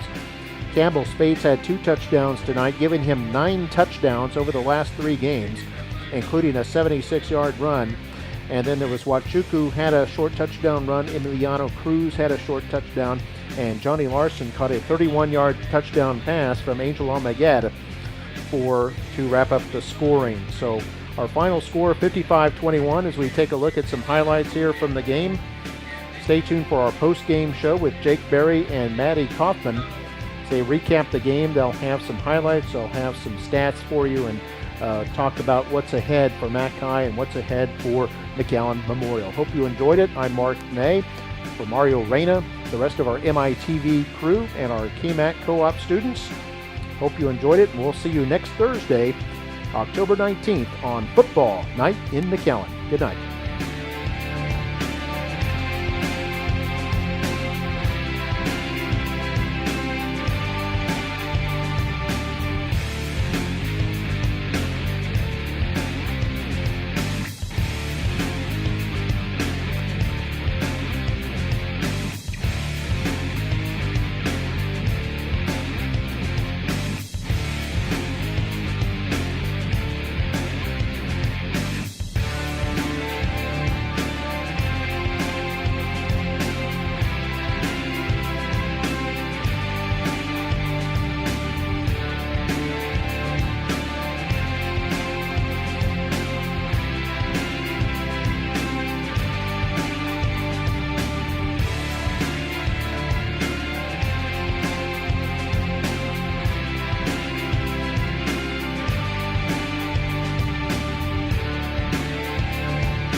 sideline.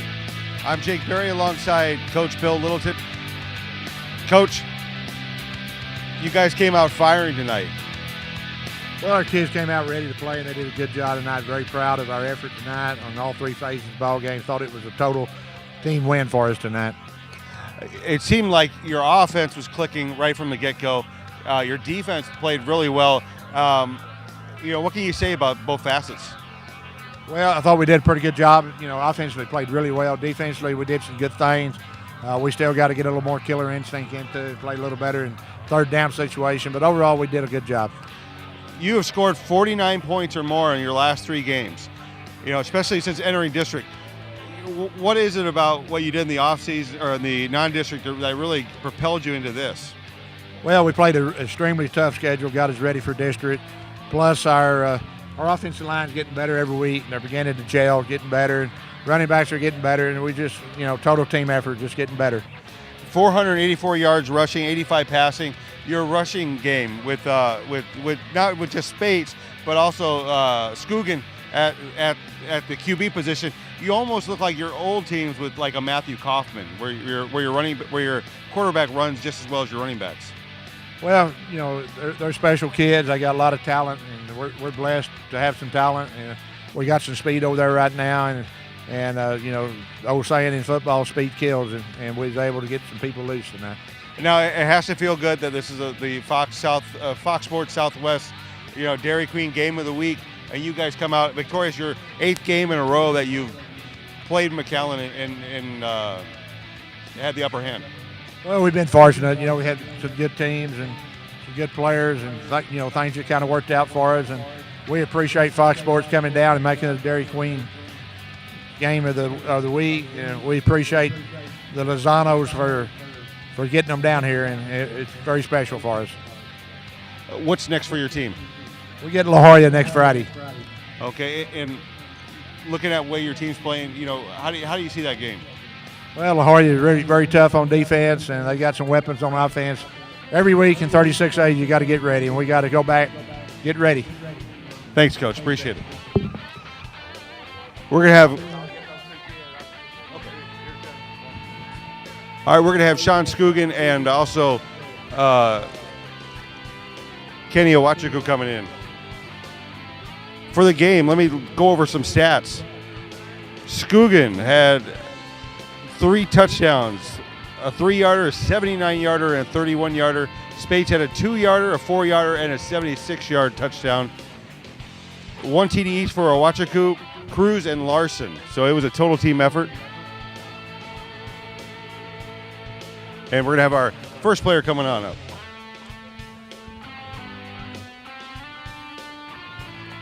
Congratulations, young man. Thank you. Talk to me about today. Talk to me about the way you've been playing, because it seems like you've been coming around. You finally got a score on the offensive end, but also on the defensive end, you've had some interceptions lately.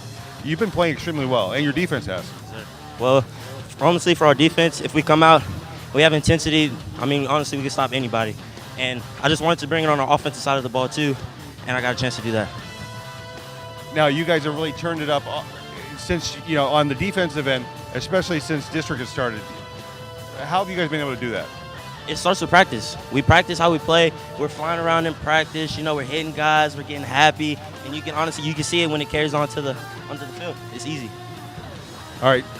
Tell me about what it was like scoring your first touchdown, especially right here in Memorial. Yeah, this is my first touchdown at Memorial. The first one got called back, but it counted for me. So honestly, it felt great. I got to see myself on the big screen, and at my little school, we didn't have anything like that. So. All right. Hey, now for everybody on the internet, on TV, everybody tells me to call you Kenny, but it's Kelechi Owachiku. Kelechi Owachiku. Say it again for me. Kelechi Owachiku. Owachiku, okay. All right, thanks, man. Congratulations. Thank you.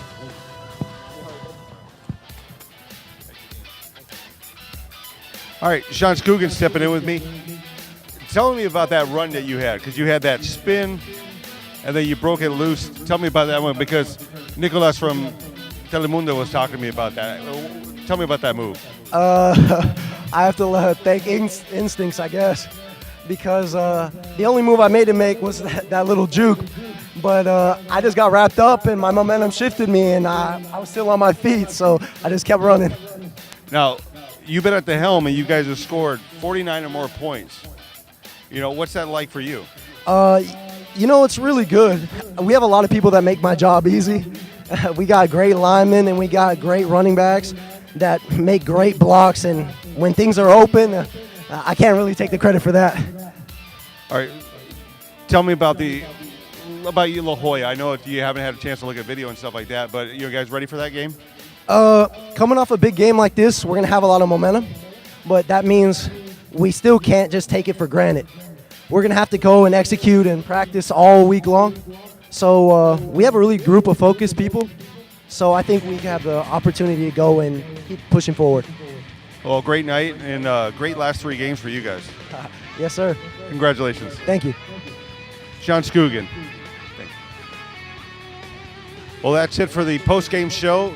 I'm Jake Berry. For MISD and McAllen ISD, for MITV and McAllen ISD, we like to say thank you for watching, and we'll see you next week.